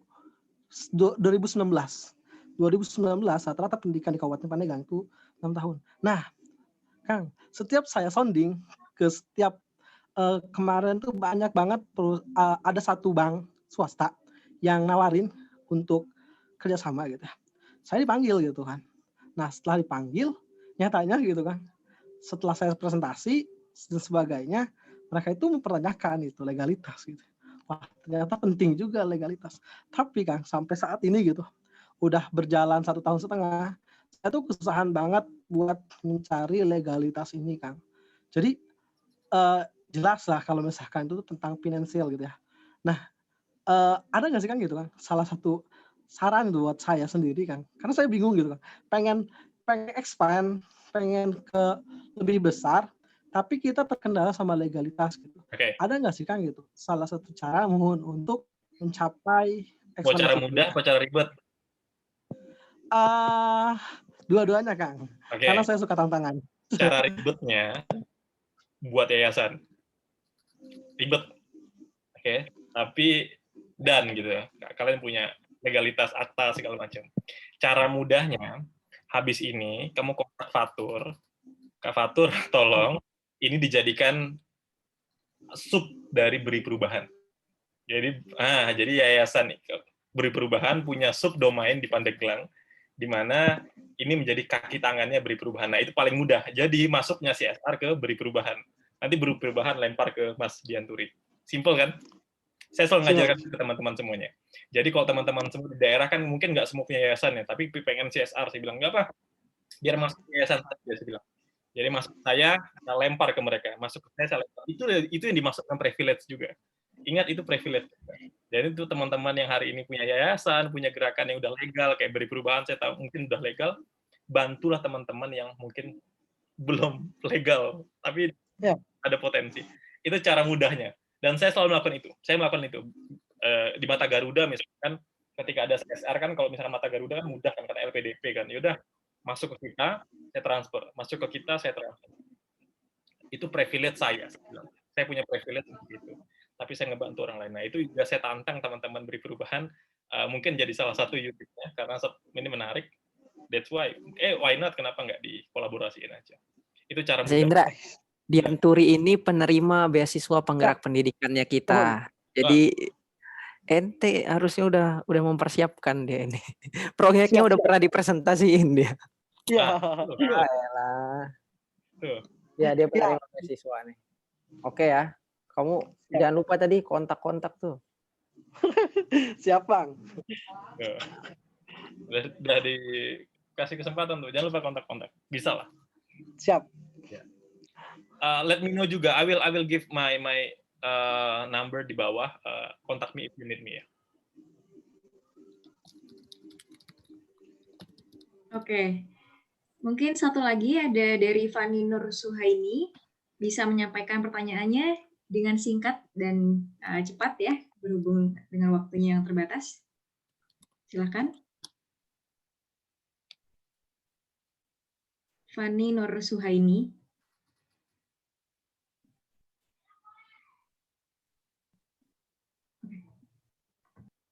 Selamat malam Kak. Assalamualaikum warahmatullahi wabarakatuh.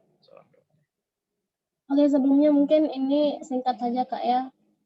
Saya salah satu mahasiswa baru di salah satu Universitas Islam Negeri di Palembang, dan sampai sekarang itu saya belum mengambil organisasi apapun Kak.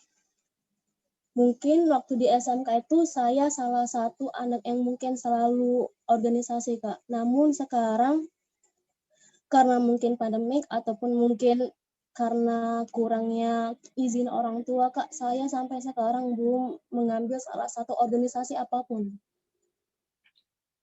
Nah, padahal mimpi saya itu banyak Kak. Salah satunya pengen kuliah S2 di luar negeri, itu mimpi yang paling besar untuk saya Kak.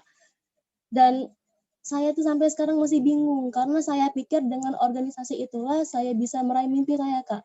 karena di organisasi kan banyak pengalamannya, Kak. Jadi mungkin saya kepengen minta salah satu motivasi untuk saya gimana mungkin bisa mengatasi masalah saya ini, Kak. Terima kasih. Saya kasih tips yang agak jujur ya, Kak Tani. Nggak ada relevansi antara organisasi dan beasiswa. Nggak ada relevansi antara Kak Fani aktif di organisasi dan Kak Fani dapat beasiswa. It's two different things. Kak Fani still get the scholarship without any organizations, dan sebaliknya, Kak Fani bisa aktif di organisasi tapi juga nggak dapat beasiswa. Saya justru pengen ngajarkan ke teman-teman semuanya untuk ikhlas bergerak. Artinya adalah, kalau teman-teman pengen aktif, aktif saja. Jangan berharap karena aktifnya kemudian kita lulus organisasi, lulus beasiswa misalkan. Ya, dan seterusnya. Saya justru mengajarkan teman-teman untuk ikhlas bergerak.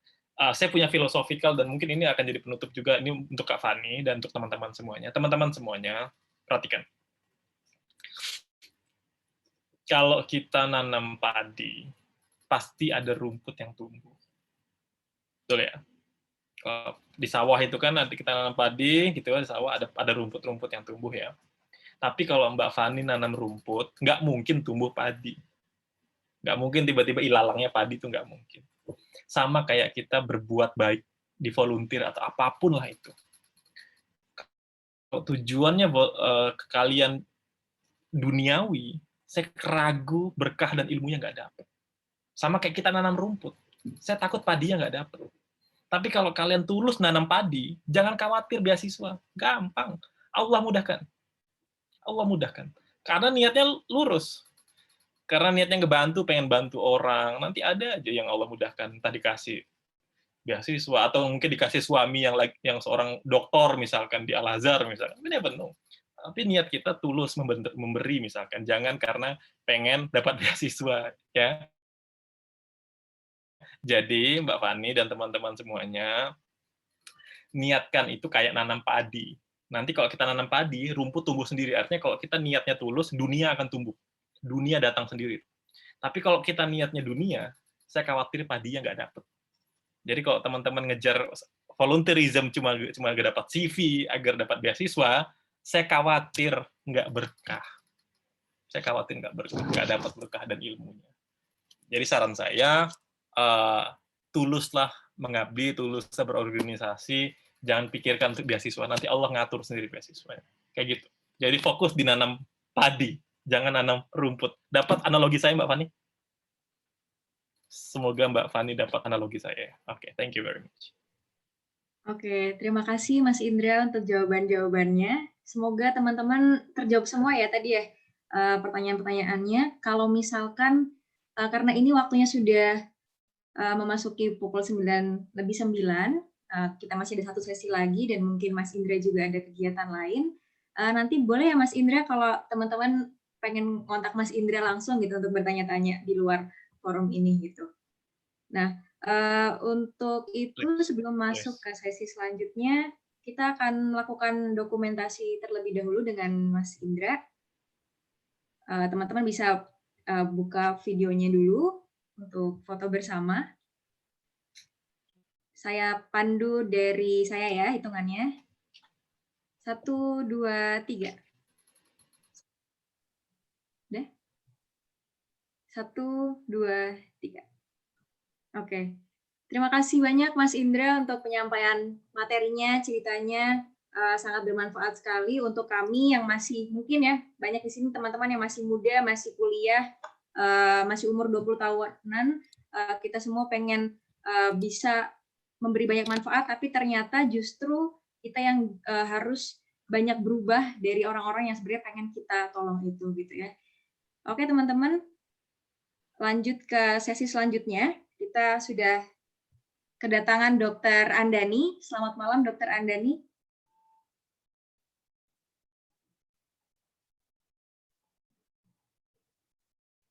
Ya, Dr. Andani sudah bisa nyambung audionya?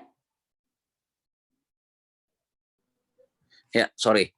Iya. Malam, Mbak. Assalamualaikum warahmatullahi wabarakatuh, Mbak. Waalaikumsalam, Dokter. Oke, teman-teman semua, ini adalah Dokter Andani, webinar kita yang kedua tentang beri perubahan di bidang kesehatan. Beliau adalah ilmuwan dan perancang lab COVID-19 swab massal gratis. Beliau juga merupakan tokoh Sumatera Barat dengan sejumlah penghargaan. Sesaat lagi kita akan mendengarkan cerita pengalaman beliau yang tentu saja sangat banyak ya dokter ya di bidang kesehatan, supaya kita semua bisa lebih terinspirasi nih dari ceritanya dokter. Monggo dokter, waktu dan layar kami persilahkan. Baik, baik.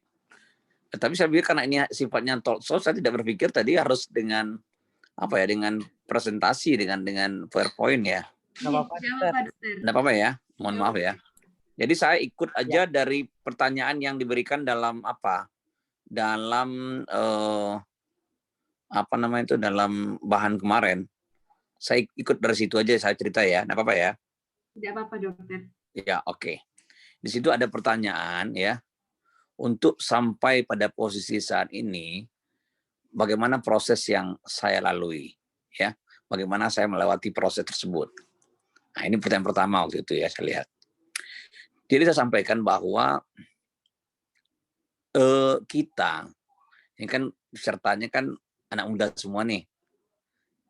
Jadi kita harus membangun karakter diri kita dulu. Ya, itu yang pertama dulu. Sejak saya tamat dokter, atau saya mahasiswa kedokteran, saya berpikir bagaimana kita bisa membangun diri kita. Bagaimana cara membangun karakter kita? Untuk membangun karakter kita harus mencoba ya, kita harus mencoba untuk memasuki banyak organisasi kemahasiswaan, mengikuti berbagai macam kegiatan kemahasiswaan. Itu yang saya lakukan waktu mahasiswa. Jadi karakter kita untuk bagaimana kita membantu masyarakat, bagaimana kita berpikir untuk bangsa ini, itu semuanya terbentuk pada waktu kita mahasiswa. Mahasiswa yang kerjanya pergi pagi, kuliah, pulang, tidak akan dapat apa-apa. Dia mungkin pintar, dia mungkin bagus ya, tapi hanya untuk kebutuhan dirinya sendiri. Dia tidak pernah berpikir untuk melihat orang lain. Nah, konsep itu jelas kalau menurut saya sih tidak ada gunanya. Karena orang-orang seperti itu cenderung oportunis. Cenderung hanya berpikir untuk keuntungan dirinya. Cenderung berpikir dengan konsep ekonomi, bagaimana dia ya mengeluarkan energi yang sedikit untuk mendapatkan hasil yang optimal. Kalau saya berpikir terbalik, apa yang kita keluarkan, apa yang kita terima, harus sesuai dengan apa yang kita keluarkan. Karena hak kita harus sesuai dengan kewajiban kita. Itu yang penting. Jadi hak kita terima itu harus sesuai dengan kewajiban. Saya harus begitu dulu. Saya adalah ketua majalah kampus, ya dari staf redaksi biasa, pimpinan redaksi hingga pimpinan umum. Kemudian saya juga banyak bermain di HMI, yang himpunan mahasiswa Islam, dari pengurus komisariat sampai pengurus cabang, kegiatan mahasiswa Islam, semacam organisasi kekaryaan ya di HMI. Itu yang kita lakukan dulu. Dan pada waktu mahasiswa, kita sering ke lapangan. Kita sering melakukan pengabdian masyarakat secara terstruktur, bekerjasama dengan macam-macam pihak. Nah, itu konsep yang kita bangun. Jadi kalau itu yang ada pada diri saya. Dan begitu saya tamat dari dokter, pikiran saya nggak berubah. Tetap berpikir bagaimana kita mencoba untuk memberikan sesuatu bagi masyarakat. Pada waktu saya jadi dosen, saya berpikir bagaimana saya bisa menghasilkan karya-karya, produksi-produksi alat-alat diagnostik, ya, alat-alat terapi dan sebagainya, yang menjadi salah satu bagian dari kemandirian bangsa. Saya punya prinsip bahwa kita harus paling tidak kita bisa memberikan satu saja yang bisa digunakan oleh masyarakat kita. Dan pada waktu era pandemi COVID, ya kita berkomitmen untuk memberikan suatu pelayanan yang betul-betul optimal untuk masyarakat. Jangan kita pikirkan keuntungan pribadi. Kan bisa saja saya buka lab di luar, kemudian saya ambil keuntungannya, saya minta tarif untuk saya sekian 30.000 per sampel, duitnya banyak juga. Nah, itu tidak kita lakukan sama sekali. Nah, itu yang selalu kita lakukan mulai dari mahasiswa, dokter, jadi dosen hingga jadi pengembang lab pada saat sekarang ini. Apa upaya saya untuk membangun motivasi? Untuk membangun motivasi itu prosesnya panjang sekali. Tapi kawah candra di mukanya itu di perguruan tinggi, seperti saya katakan tadi. Kawah candra di mukanya di kampus. Bukan melalui pelatihan-pelatihan motivasi. Ya, saya tidak pernah ikut pelatihan motivasi. Saya tidak percaya pelatihan-pelatihan seperti itu. Karena untuk membangun motivasi harus dari hati kita sendiri. Nah, motivasi itu terbangun ya pada waktu kita melihat realita yang ada. Bagaimana kondisi masyarakat kita, bagaimana susahnya masyarakat kita. Ya, itu yang kita lihat. Bagaimana susahnya orang tua kita untuk bekerja. Maka kita harus punya motivasi untuk kita bisa selesai cepat dan tepat. Sebagai salah satu aktivis waktu masih perkuliahan, kuliah saya tepat waktu. Tidak pernah gagal kuliah. Kenapa saya lakukan itu? Itu motivasi saya supaya orang tua saya terbantu. Karena tugas saya, kewajiban saya adalah bagaimana menyelesaikan kuliah tepat waktu. Nah, itu kemudian setelah jadi dosen, motivasi kita berubah lagi. Bagaimana kita bisa menghasilkan karya-karya penelitian. Nah, intinya adalah kita harus mencoba menanamkan konsep itu ke dalam diri kita. Jadi kita dari awal itu menyatakan bahwa konsep diri itu kita rancang dari awal. Konsep diri itu kita set bahwa kita ini hidup untuk orang lain. Kita ini hidup untuk masyarakat kita. Ya. Orang yang paling baik itu adalah, kalau Anda tanya sama saya, kepuasan tertinggi kita apa? Ada orang mengatakan kepuasan tertinggi itu adalah pada waktu aktualisasi diri. Kita dapat jabatan, kita dapat pangkat, dan sebagainya. Kalau saya berpikir sebaliknya. Kepuasan tertinggi itu adalah pada saat kita pada saat orang berterima kasih terhadap apa yang kita lakukan pada mereka. Itu yang kita harapkan. Ya. Itu yang kita harapkan. Jadi kalau sekali lagi saya katakan, kepuasan tertinggi kita adalah bagaimana kita bisa orang merasa puas terhadap apa yang telah kita berikan. Dan kita tidak mengharapkan pamrih apa-apa. Kalau ada transaksi bisnis di situ, enggak ada puas tuh. Kalau pelayanan kita jelek, ya mereka akan protes karena mereka sudah bayar. Nah, ini yang harus kita tanamkan bagi adik-adik ya di grup dompet 2 apa ini harusnya punya konsep yang sama. Saya membantu beberapa orang menyelesaikan pendidikan S1 ya. Saya tanya mereka tidak usah bayar saya. Tidak usah balas apa yang saya lakukan. Tidak usah bayar hutangnya ke saya. Tapi yang harus mereka lakukan adalah begitu mereka berhasil, mereka harus membantu mahasiswa yang kondisinya sama pada waktu mereka dulu. Nah, sekarang banyak yang kita lakukan seperti itu.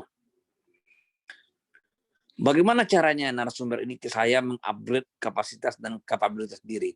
Itu prosesnya terjadi secara alamiah. Ya, proses secara alamiah. Sejak mahasiswa cara berpikir saya sama, tidak berubah. Sampai sekarang tidak berubah. Saya selalu menganggap teman itu ya, teman-teman dokter adalah sebagian dari keluarga. Saya selalu seperti itu. Tidak berubah sama sekali. Saya selalu menganggap ya, semua orang itu berhak kita tolong. Saya setiap orang yang membalas masuk WA-nya ke HP saya berusaha saya balas. Kadang-kadang saya sudah terlambat membalasnya, kadang-kadang sudah tergencet sehingga sudah jauh turun ke bawah. Tapi saya usahakan. Intinya adalah bagaimana cara kita membangun motivasi diri kita. Bagaimana kita meningkatkan motivasi diri kita, tentu dasarnya adalah dari kita sendiri. Dasar dari kita sendiri. Yaitu kita senantiasa selalu menanamkan pada diri kita konsistensi. Saya selalu gitu. Dan jangan berpikir untuk mencari pencitraan. Citra itu akan muncul sendiri dari karya yang kita hasilkan. Dari perbuatan yang kita lakukan. Nggak usah posting di sini, posting di sana. Wah, saya bilang aneh. Saya nggak pernah memposting seperti itu. Nggak mau saya. Apapun yang saya lakukan, kalaupun ada orang yang mempublikasikan, biar mereka sendiri yang mempublikasikan. Tidak, kita yang mempublikasikan. Kita nggak usah ikut mempromosikan diri kita sendiri. Nanti ada unsur rianya di situ. Maka saya tidak mau sama sekali. Saya tidak pernah memposting apapun kegiatan saya. Ya, tidak pernah posting. Di grup-grup besar nggak pernah. Tidak perlu orang tahu. Hal yang harus kita pahami adalah orang yang itu ya karyanya itu yang lebih nampak di masyarakat. Karyanya yang lebih dikenal oleh masyarakat, bukan orang yang dikenal masyarakat. Itu yang penting. Nah, itu adalah konsep yang harus kita bangun. Kemudian kapan ya bagaimana saya memulai peran saya di bidang kesehatan? Sejak mahasiswa sudah berpikir gitu. Saya sejak mahasiswa sudah punya konsep. Saya akan jadi peneliti. Saya akan jadi dosen. Sejak mahasiswa. Jadi konsistensi itu saya bangun di situ.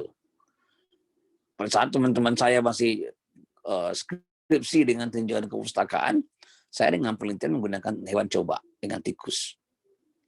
Pada saat orang-orang tidak terlalu apa dengan bikin makalah dan sebagainya, saya rela aja membantu orang untuk bikin makalah.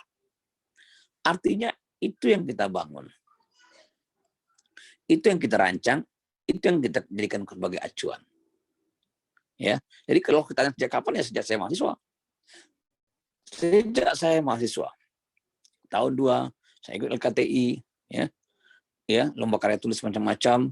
Saya rutin mengikuti kegiatan seperti itu. Nah, pada waktu itulah saya sudah mulai aktivitas saya ya dalam proses pengembangan diri, pengembangan karakter saya, terutama di bidang kesehatan. Kemudian proses ini meningkat setelah saya jadi dosen. Meningkat lagi setelah saya menjadi S2, menjadi master, menjadi doktor, dan sebagainya. Konsepnya adalah, kalau saya jadi master, saya bukan ijazahnya yang penting, tapi pengetahuannya, skill-nya yang penting. Kalau saya jadi doktor, bukan ijazah dokternya yang penting, tapi kemampuan, pengetahuan, skill sebagai dokter yang penting. Kalaupun nanti saya akan jadi profesor, saya ingin menjadi profesor yang betul-betul seorang profesor, yang memiliki kompetensi yang jelas di bidang riset, yang bisa memberikan sesuatu untuk bangsa ini. Itu yang kita harapkan. Jadi jangan sekedar jadi apa-apa gitu. Yang penting jadi, masalah gimana kualitasnya sebagainya nggak usah pikirkan. Nah, jangan seperti itu. Itu yang harus kita lihat ya. Jadi kalau saya katakan proses yang terjadi ya kita mulai sejak saya masuk kedokteran. Itu yang kita tanamkan secara perlahan-lahan. Ya. Kenapa Bapak tidak mengambil spesialis gitu kan di bidang kesehatan? Karena saya merasa itu bukan passion saya. Saya adalah di riset, saya lebih suka riset, saya lebih suka di bidang laboratorium, saya lebih suka membantu masyarakat. Sebenarnya saya suka aja jadi spesialis apapun saya suka. Karena saya lama, hampir 7 tahun, 8 tahun jadi kepala instalasi gawat darurat di salah satu rumah sakit di Sumatera Barat. Ya, kemampuan skill saya juga cukup bagus dalam hal tindakan medis untuk standar dokter umum ya waktu itu ya, cukup bagus. Tetapi saya berpikir itu bukan passion saya. Kalau orang tanya sebenarnya passion dokter Anda itu di mana? Nah, berdasarkan pengalaman saya bercampur aduk, saya bisa jadi sekretaris dan sebagainya, saya bisa di mana saja. Bisa di mana saja. Satu titik yang saya tidak bisa adalah saya tidak bisa di olahraga outdoor. Yang itu saya tidak bisa. Dan nyanyi, tidak bisa saya. Tapi kalau lain saya bisa semua. Saya di administratif bisa, saya di lapangan bisa, saya di laboratorium bisa. Ya, kalau ada ketemu sama saya, bagaimana saya berkomunikasi, Anda bisa lihat. Bagaimana saya membangun motivasi diri saya tanpa perlu pelatihan motivasi. Saya nggak tahu ya orang mengerti saya, tapi saya itu adalah kita tidak perlu ya pelatihan motivasi seperti itu. Pertanyaan berikutnya adalah ya, mengapa narasumber memilih untuk berperan di bidang kesehatan? Saya katakan, kenapa saya pilih bidang kesehatan? Nah, saya katakan target saya sebenarnya bukan di bidang kesehatan. Saya suka kimia, saya ingin masuk teknik kimia ITB. Tapi orang tua saya tidak setuju. Saya harus menjadi dokter. Nah, gitu. Kita dari daerah, jadi dokter itu bagaimana rasanya waktu itu ya tahun 91. Masih dianggap hal yang bagus sekali. Sangat jarang orang dari daerah bisa lolos di kedokteran. Nah, itu ya itu. Di awalnya saya tidak sepakat untuk masuk kedokteran, tapi lama-lama saya berpikir ini adalah permintaan orang tua kita. Ya, tidak ada salahnya kita jalani juga. Akhirnya saya jalanilah profesi ini. Saya jalanilah proses ini ya. Bagaimana strategi dalam menciptakan dampak bagi lingkungan sekitar? Sekarang kita lihat. Apa yang saya lakukan? Di komplek perumahan, saya membangun hubungan baik dengan semua masyarakat. Ya, saya ketua pembangunan masjid di daerah. Saya berusaha ya merancang, mengonsep, mencari dana untuk pembangunan masjid di tempat kami. Hampir semua aktivitas yang ada di daerah di komplek perumahan saya itu saya ketahui, dan mereka menganggap saya sebagai salah satu tokoh lah di situ. Jadi kalau ada orang berantem, orang yang kita grebek dan sebagainya pasti melibatkan saya. Tapi intinya adalah bagaimana kita memandang mereka sebagai individu. Bagaimana kita memandang mereka sebagai orang yang sama dengan kita. Kalau kita sudah di komplek perumahan ya sama aja lagi mereka. Jangan pandang, oh saya direktur, saya apa, saya itu, jangan. Pandang mereka dalam posisi yang setara. Ya, dan kita harus mau mengalah sedikit. Masa iya saya ngalah-ngalah? Bagi saya ada masalah gitu kan. Kenapa? Masa ya saya harus ngalah sama mereka kan gitu. Saya kan dokter, saya kan direktur, saya kan dosen, saya kan apa gitu. Itu harus kita hindari. Ya. Nah, bagaimana kita selalu berpikir untuk memberikan kontribusi bagi masyarakat. Bagaimana kita selalu berpikir untuk memberikan hal-hal yang positif bagi masyarakat kita. Itu yang harus kita bangun ya, konsep yang harus kita bangun itu seperti itu. Nah, akhirnya bisa saya katakan bahwa kalau kita ingin membentuk karakter diri kita mulai niatnya itu sejak kita masih bangku kuliah. Di situ harus kita niatkan. Saya berkata, saya tidak akan jadi kaya dari profesi dokter ini. Saya kerjakan itu. Saya tidak pernah minta duit ke pasien. Bukan karena saya sombong, bukan karena saya apa, tidak. Sama sekali tidak ada. Tetapi saya tidak tega. Karena saya sudah, otak saya ini, pikiran saya ini sudah tercuci oleh semangat pengabdian. Sejak mahasiswa. Sehingga saya merasa tidak nyaman juga. Kalau misalnya sekarang, saya sudah periksa 500.000 spesimen. Kalau misalnya saya cuma katakanlah 30.000 per spesimen, untuk saya berapa duit yang saya dapatkan? Ini kita 1,5 miliar saya pikir. Tapi kita tidak lakukan itu. Kita betul-betul fokus bagaimana kita bisa memberikan kontribusi untuk masyarakat. Itu yang kita lakukan selama ini.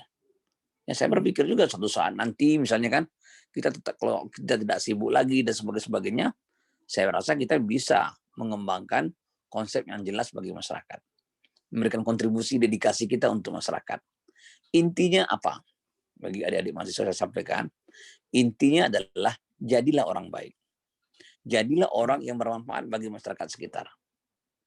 Kebaikan yang kita lakukan itu tidak akan sia-sia, akan dinilai oleh Allah. Ya, tidak ada orang yang miskin karena banyak memberi.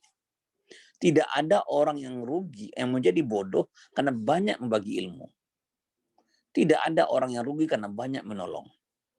Tapi satu hal yang harus kita catat, semua kebaikan yang kita berikan itu akan dibalas oleh Allah melalui jalan-jalan yang kita tidak ketahui. Itu yang harus dicatat. Saya pikir demikian pengantar awal dari saya. Terima kasih. Assalamualaikum warahmatullahi wabarakatuh.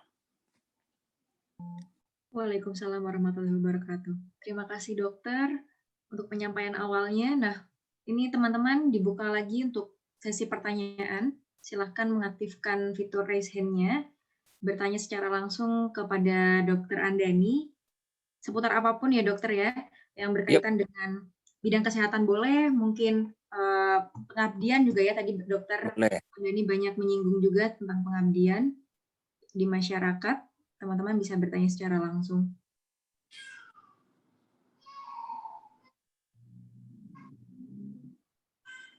Ya, dari Leonita Anggun, silahkan untuk unmute, sampaikan pertanyaannya secara singkat dan jelas. Assalamualaikum dok, selamat malam. Malam Mbak, Assalamualaikum warahmatullahi wabarakatuh. Saya ingin bertanya, tapi maaf kalau bahasa Indonesia saya kurang jelas. Jadi saya sering lihat di media sosial ada beberapa orang yang posting kebaikan-kebaikan mereka, dan mereka bilangnya niatnya itu untuk memotivasi orang lain untuk melakukan kebaikan juga. And the comment section was very good. Kalau itu bagaimana ya dok? Terima kasih. Oke, terima kasih. Tahu saya jarang main Facebook, saya jarang main WA, saya tidak punya Instagram. Jadi, tapi satu hal yang jelas ya, saya rasa tidak perlu kebaikan itu kita posting. Ya, kalau seperti saya sekarang, apa yang saya lakukan di laboratorium tidak pernah saya posting. Semuanya orang yang menilai. Biar orang menilai, biar orang melihat. Ya, apa yang kita cari dengan memposting itu? Oh, supaya orang meniru, nggak perlu saya rasa seperti itu. Saya rasa nggak perlu kita, oh itu kan akan sangat apa ya, akan sangat tipis bedanya niat baik kita supaya orang meniru dengan ria. Ya, setipis kulit ari itu kalau saya lihat tuh. Nah, jadi kalau saya katakan bahwa kalau menurut saya sih nggak usah. Biar aja biar aja waktu yang melihat, biar aja orang melihat. Itu yang paling penting. Jadi berilah kebaikan, tebarlah kebaikan di mana-mana gitu ya. Tapi tidak usah orang tahu. Kalau pikiran saya begitu. Ya, pikiran saya begitu. Itu yang saya ingin sampaikan bahwa ya memang agak dilematis kadang-kadang kita sulit. Tapi kalau sekali mungkin enggak apa-apa sih. Tapi kalau semuanya disampaikan, saya mengasih penyuluhan di sini, saya mengasih pengobatan massal di sini, saya ngasih ini, nah itu kan enggak bagus. Tapi kalau sekali-sekali sampaikan ya mungkin masih bisa lah diterima. Kan manusia juga ada juga pingin dihargai, pingin aktualisasi dan sebagainya. Tapi intinya adalah kalau seperti kata pepatah ya, kalau apa ya, tangan kanan memberi, tangan kiri nggak usah tahu apa, lupa saya pokoknya intinya kira-kira seperti itu. Tapi pada prinsipnya adalah udahlah yang kita lakukan itu biar orang menilai, itu yang penting. Terima kasih. Baik dokter, terima kasih. Mungkin sekarang sosial media justru jadi tantangan tersendiri juga dokter nih untuk teman-teman seusia kita nih 20-an, mungkin teman-teman yang sedang kuliah juga ya. Karena bisa jadi tadi bermata dua ya dokter. Ya, betul sekali.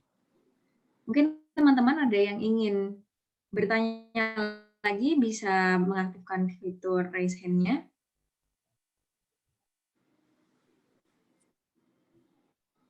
Ya, masih ada waktu teman-teman.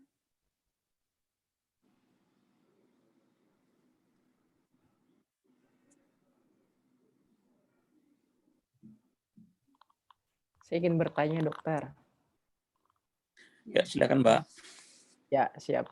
Perkenalkan dokter, saya Fatur. Kebetulan saya juga yang menghubungi dokter dan terima kasih banyak dokter udah berkenan untuk hadir di sini. Teman-teman juga sangat beruntung kita bisa mendengarkan materi dari dokter Andani. Ini jam 10 beliau ada rapat lagi dengan Kemenkes, jadi luar biasa gitu ya, padat. Dan sekali lagi terima kasih sudah bisa berbagi di sini dokter.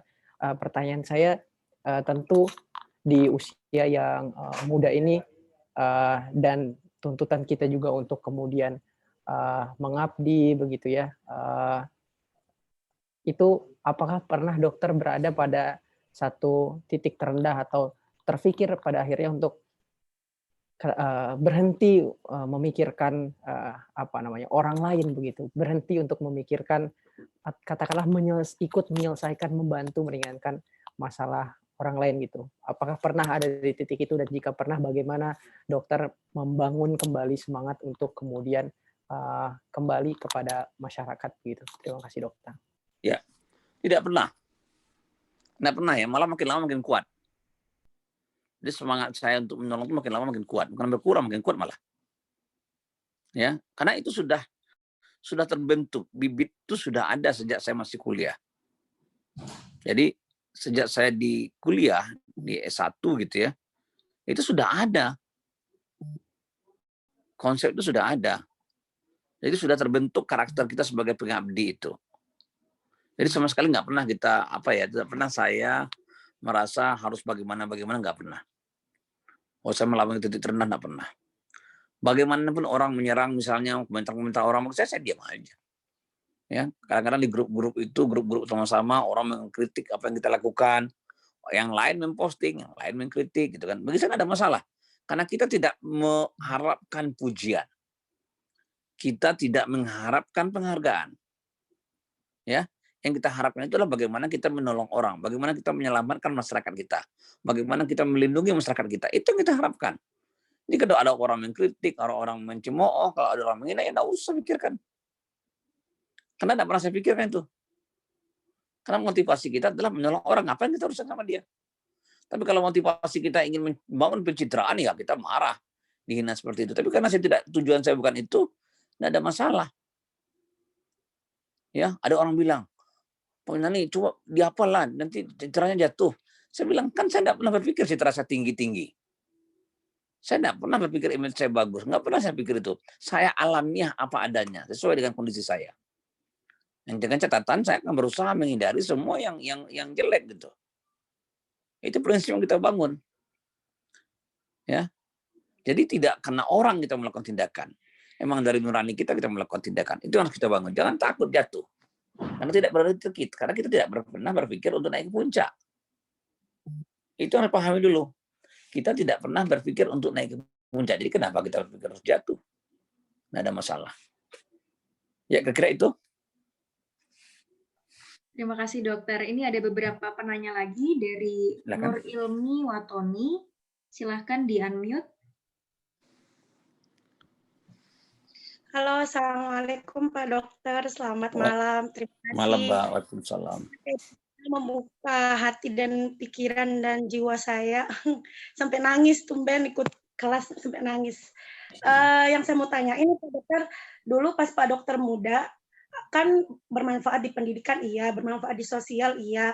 Nah, ketika di masyarakat itu, Pak Dokter tuh ngapain dulu pas ketika umur 22 gitu? Maksudnya Pak Dokter terjun sebagai dokter, terus di masyarakat tuh ngapain? Apakah buat ini, buat itu? Mungkin bisa di flashback. Dan kira-kira nih Pak Dokter, kalau saya pribadi, masalah saya itu selalu butuh orang gitu, karena saya nggak bisa sendiri. Jadi butuh kayak partner ngomong, partner diskusi. Nah, saat itu saya di titik yang sendiri aja gitu. Sekarang ini, tapi pengen banget bermanfaat di dunia nyata gitu. Gimana tuh Pak Dokter? Mungkin bisa di-sharing. Terima kasih Pak Dokter, sehat selalu. Iya Mbak. Jadi gini, kalau saya katakan, gimana ya? Kita itu, saya itu sifatnya, mungkin gini Mbak ya, mungkin bedanya gitu. Kalau Mbak tadi mengatakan ya selalu butuh orang lain, saya agak terbalik gitu. Saya itu betul-betul sangat yakin dengan diri saya. Jadi level confidence itu tinggi Mbak. Saya tidak terlalu apa dengan orang gitu. Tapi setelah saya menjadi pimpinan, saya menjadi direktur, saya menjadi apa, saya mulai saya mengatur sistem. Tidak mungkin semua saya kerjakan sendiri. Dan kalau kita lihat kondisi di laboratorium saya sekarang rapi sekali sistemnya. Pembagian tugasnya sudah mulai jalan, semua staf sudah tahu dengan tugas dan tanggung jawab masing-masing. Di rumah sakit juga, direktur di bawah saya mulai rapi. Artinya kita sebagai leader, kita tidak terlalu banyak mencampuri lagi ke dalam. Tugas kita hanya mendampingi, mengawasi. Bagaimana ini terbentuk? Ya, bagaimana terbentuk? Sebenarnya kalau kita lihat, fase saya itu yang paling banyak itu adalah pada fase mahasiswa. Pada fase umur lah sekitar 19 sampai 24, 25. Waktu itu fase yang paling banyak aktivitas kita. Nah, di fase mahasiswa, kita tidak banyak berinteraksi di masyarakat. Artinya yang langsung ya. Tetapi kita lebih banyak berinteraksi dengan kondisi teman-teman di kampus. Kita berinteraksi dengan orang-orang dari berbagai macam kampus, berbagai disiplin ilmu. Saya selalu beranggapan bahwa semua orang itu sebenarnya sama pintar. Pintar untuk bidang masing-masing. Nggak bisa dibandingkan ya teman-teman dari sastra dengan teman-teman dari kedokteran untuk bidang kesehatan. Nggak bisa dibandingkan. Pasti kedokteran lebih hebat. Tapi di bidang sastra tentu teman-teman sastra lebih hebat. Demikian juga di bidang hukum, ekonomi, dan sebagainya. Orang hebat di bidangnya masing-masing. Orang kuat di bidangnya masing-masing. Jadi apa yang harus kita lakukan? Supaya kita bisa berinteraksi dengan masyarakat. Satu aja, kita harus mau mundur selangkah.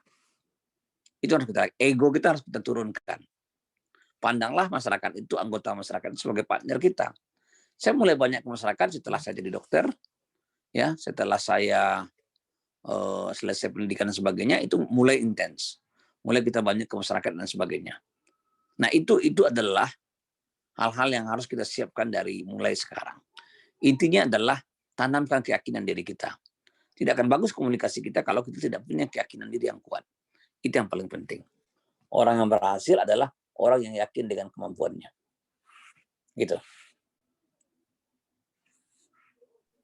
Terima kasih dokter jawabannya. Ini banyak sekali dokter yang ingin bertanya. Ya, lanjut aja. Saya dari atas ya, Hanifatul Mukaromah. Silahkan untuk meng-unmute. Disampaikan pertanyaannya dengan singkat dan jelas. Baik, terima kasih. Assalamualaikum warahmatullahi wabarakatuh, dokter. Waalaikumsalam Perkenalkan nama saya. Di sini saya mau bertanya, berbicara mengenai COVID-19. Saya pernah mendengar orang berkata seperti ini. Saya percaya dengan COVID-19, tetapi tidak dengan datanya, mengingat seperti yang kita ketahui bahwa data COVID-19 itu selalu mengalami kenaikan. Nah, mereka bisa berkata seperti itu karena pada suatu waktu, pada saat keluarga mereka berada di rumah sakit, padahal tidak terkena COVID, tetapi mereka mengaku disuruh tanda tangan dan mengakui bahwa keluarganya terkena COVID.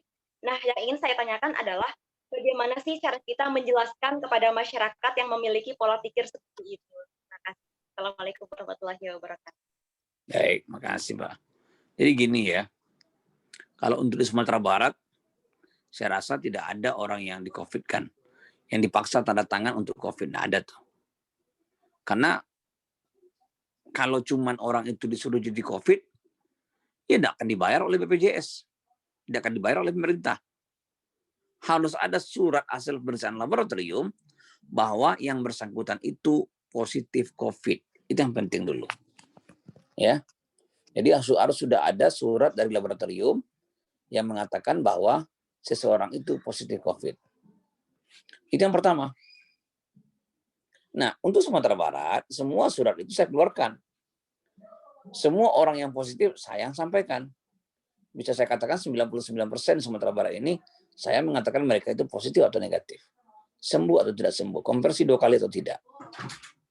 Jadi kalau kita kalau kita bayangkan bahwa tidak ada satu hal yang sifatnya direkayasa sehingga orang negatif disuruh positif supaya rumah sakit itu mendapatkan cukup dana.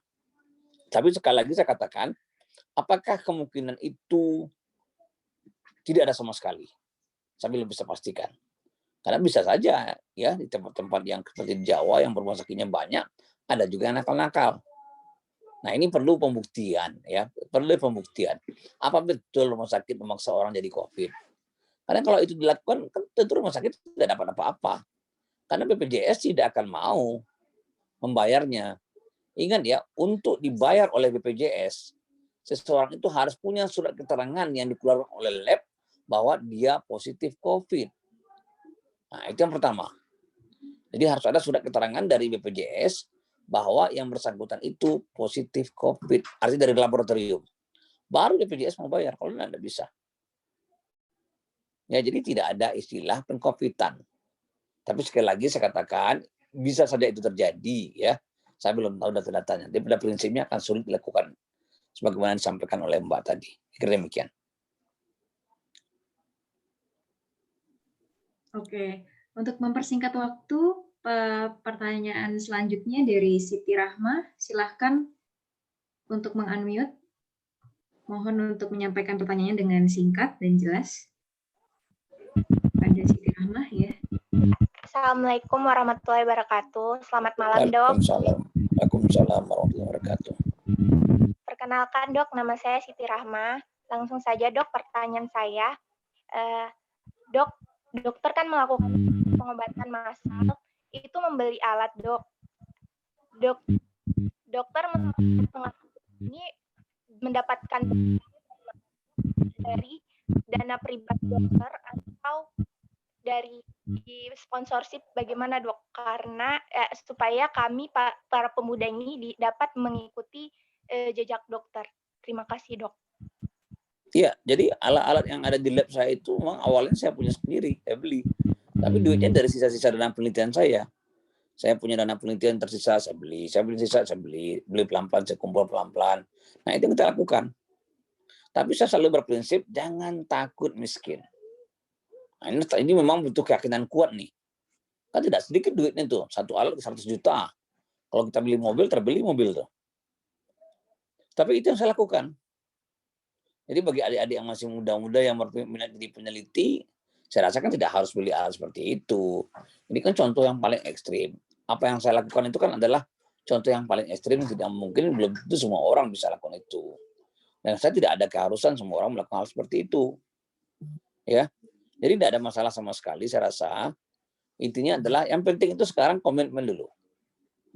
Komitmen bagaimana kita membantu orang lain. Saya pikir itu. Oke, sudah cukup menjawab ya, Mbak Siti.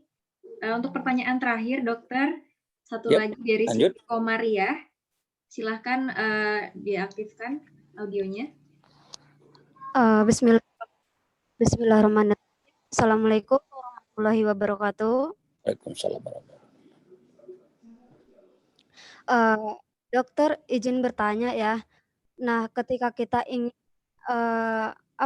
ketika kita ingin mengabdikan kemampuan kita kepada masyarakat, tetapi keadaan yang tidak memungkinkan gitu tuh. Nah, itu bagaimana gitu mengatasi, Dok? Terima kasih. Ya, saya rasa tentu kita harus melakukan pendekatan dengan orang lain yang lebih cukup bagus. Ya, kalau kalian muda-muda itu tuh cari dosen yang kira-kira punya peralatan atau orang lain yang punya peralatan lebih lengkap. Atau kita kerjasama dengan orang lain yang punya dana yang cukup sehingga bisa berguiding kita lakukan dengan mereka. Intinya adalah setiap ada niat, yang penting niat dulu. Nah, tentu ada jalan yang bisa kita lakukan. Ya pasti ada terobosan yang bisa kita lakukan sesuai dengan yang kita harapkan. Pelan-pelan saja. Kalau terus saya gitu, pelan-pelan saja. Saya nggak bayang dulu ada COVID, tapi saya sudah ada alat-alat saya. Dan semua alat itu saya gunakan untuk pengembangan riset. Saya kira demikian ya. Demikian Mbak ya. Terima kasih Dokter untuk penyampaiannya. Oke. Ini adalah pertanyaan terakhir. Kemudian saya simpulkan beberapa poin penting di penyampaian Dokter Andani. Yang pertama tentang mungkin strategi bagaimana kita membangun hubungan baik dengan masyarakat, kemudian dari awal harus sudah punya pikiran untuk selalu berkontribusi, selalu berbuat baik, kemudian niatkan dari awal meskipun dari sekolah, dari kuliah untuk selalu mengabdi. Jadi kita punya karakter pengabdian sejak awal. Kemudian yang tadi saya highlight dari beberapa pertanyaan ada kalimat dokter yang cukup penting ya di sini, orang sukses adalah orang yang punya keyakinan diri. Nah, ini penting banget buat teman-teman menjadi notes, jadi perhatian kalau kita ingin jadi orang yang sukses, yang berhasil, harus yakin sama diri sendiri ya dokter. Mungkin itu saja dokter. Terima kasih banyak telah meluangkan waktu menyampaikan ceritanya di sini dokter. Apabila ada pekerjaan lain, bisa dilanjut dokter. Sepertinya dokter sedikit sibuk ya dokter. Iya betul Mbak. Masih ada satu lagi nih Mbak, ini yang ketiga nih habis ini. Oh iya. Sebelum itu mungkin kita dokumentasi terlebih dahulu ya dokter. Teman-teman bisa membuka videonya terlebih dahulu. Kita berfoto bersama. Ya, saya aba-aba ya. 1, 2, 3. Sekali lagi. 1, 2, 3. Oke. Baik, terima kasih dokter. Ya, terima kasih Mbak. Sama-sama. Ya, operator bisa di slide-nya yang penutupan.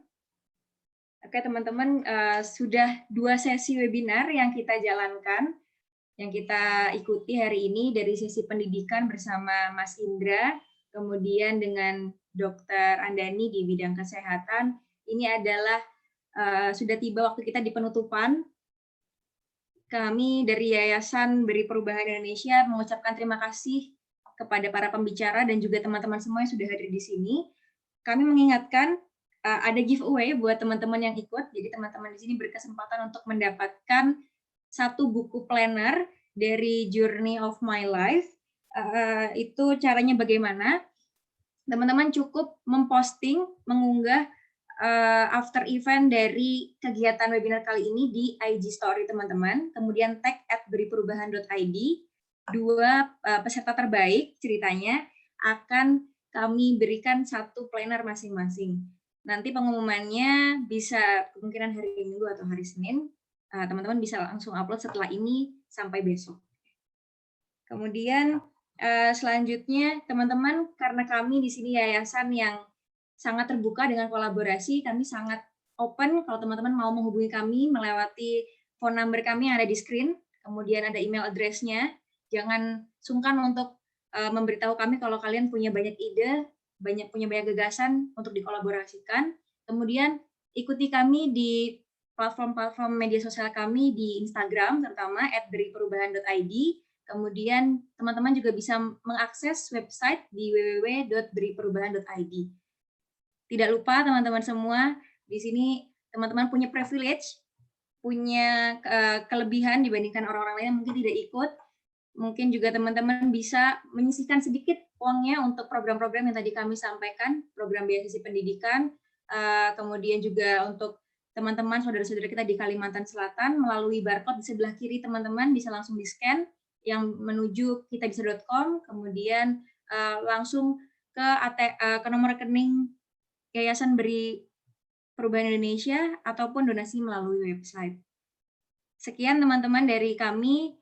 Sekali lagi kami ucapkan terima kasih kepada teman-teman peserta yang telah mengikuti acara launching dan webinar Yayasan Beri Perubahan Indonesia. Kami tunggu kolaborasinya. Wassalamualaikum warahmatullahi wabarakatuh. Warahmatullahi wabarakatuh. Dokumentasi dulu ya teman-teman. Ya, silakan boleh dibuka dulu teman-teman videonya. Bisa dipakai juga virtual background-nya.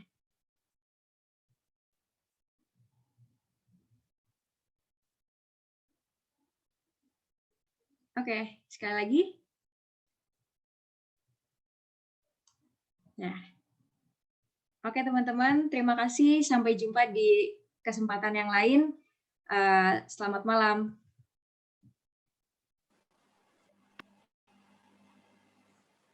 Thank you guys.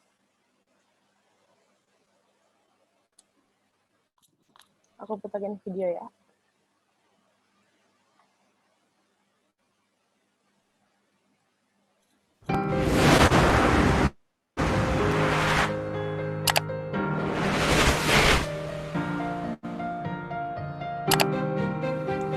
Setiap manusia menginginkan perubahan untuk keadaan yang lebih baik di masa depan. Begitupun dengan kami. Kami ingin membuat lebih banyak perubahan. Dengan mendorong lebih banyak orang yang mau dan mampu untuk menghadirkannya. Karena yayasan ini percaya dunia dibentuk oleh orang-orang yang hidup di dalamnya, maka lebih banyak orang yang beri perubahan, lebih banyak perubahan yang dihadirkan. Kami menyebutnya more change, change more. Karena alasan itulah kami berkomitmen di bidang pendidikan dan kesehatan. Dua hal yang punya banyak masalah, sekaligus dua model utama yang bisa mendorong lebih banyak orang untuk berubah dan mengubah. Semua itu kami lakukan untuk memastikan setiap kita punya kesempatan yang sama untuk belajar dan untuk menjadi sehat.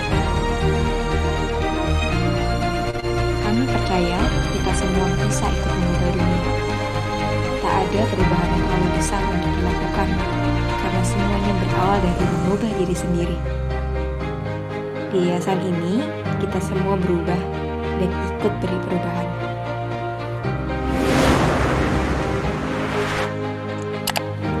Beri perubahan, more change.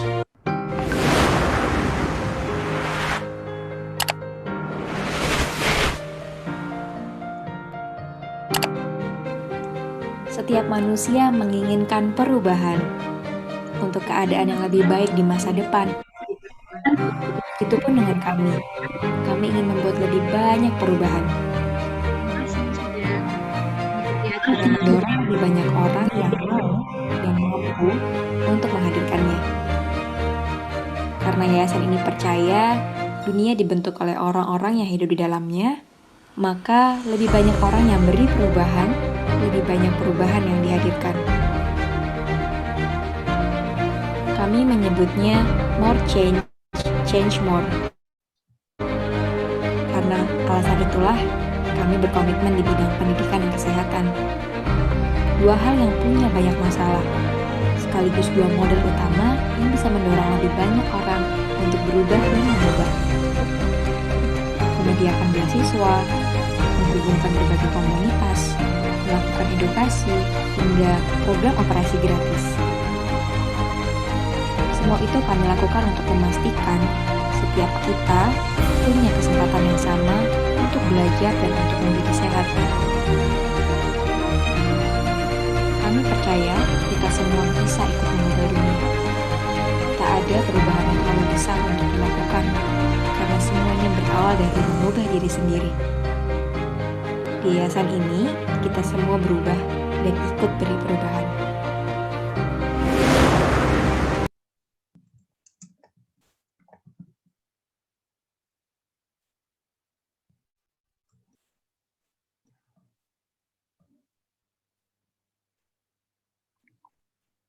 Teman-teman, kita izin untuk end Zoom meeting-nya, karena waktunya udah malam juga. Teman-teman silakan istirahat. Sekali lagi terima kasih karena udah hadir. Ditunggu story-nya buat giveaway. Sampai jumpa di lain waktu. Assalamualaikum warahmatullahi wabarakatuh.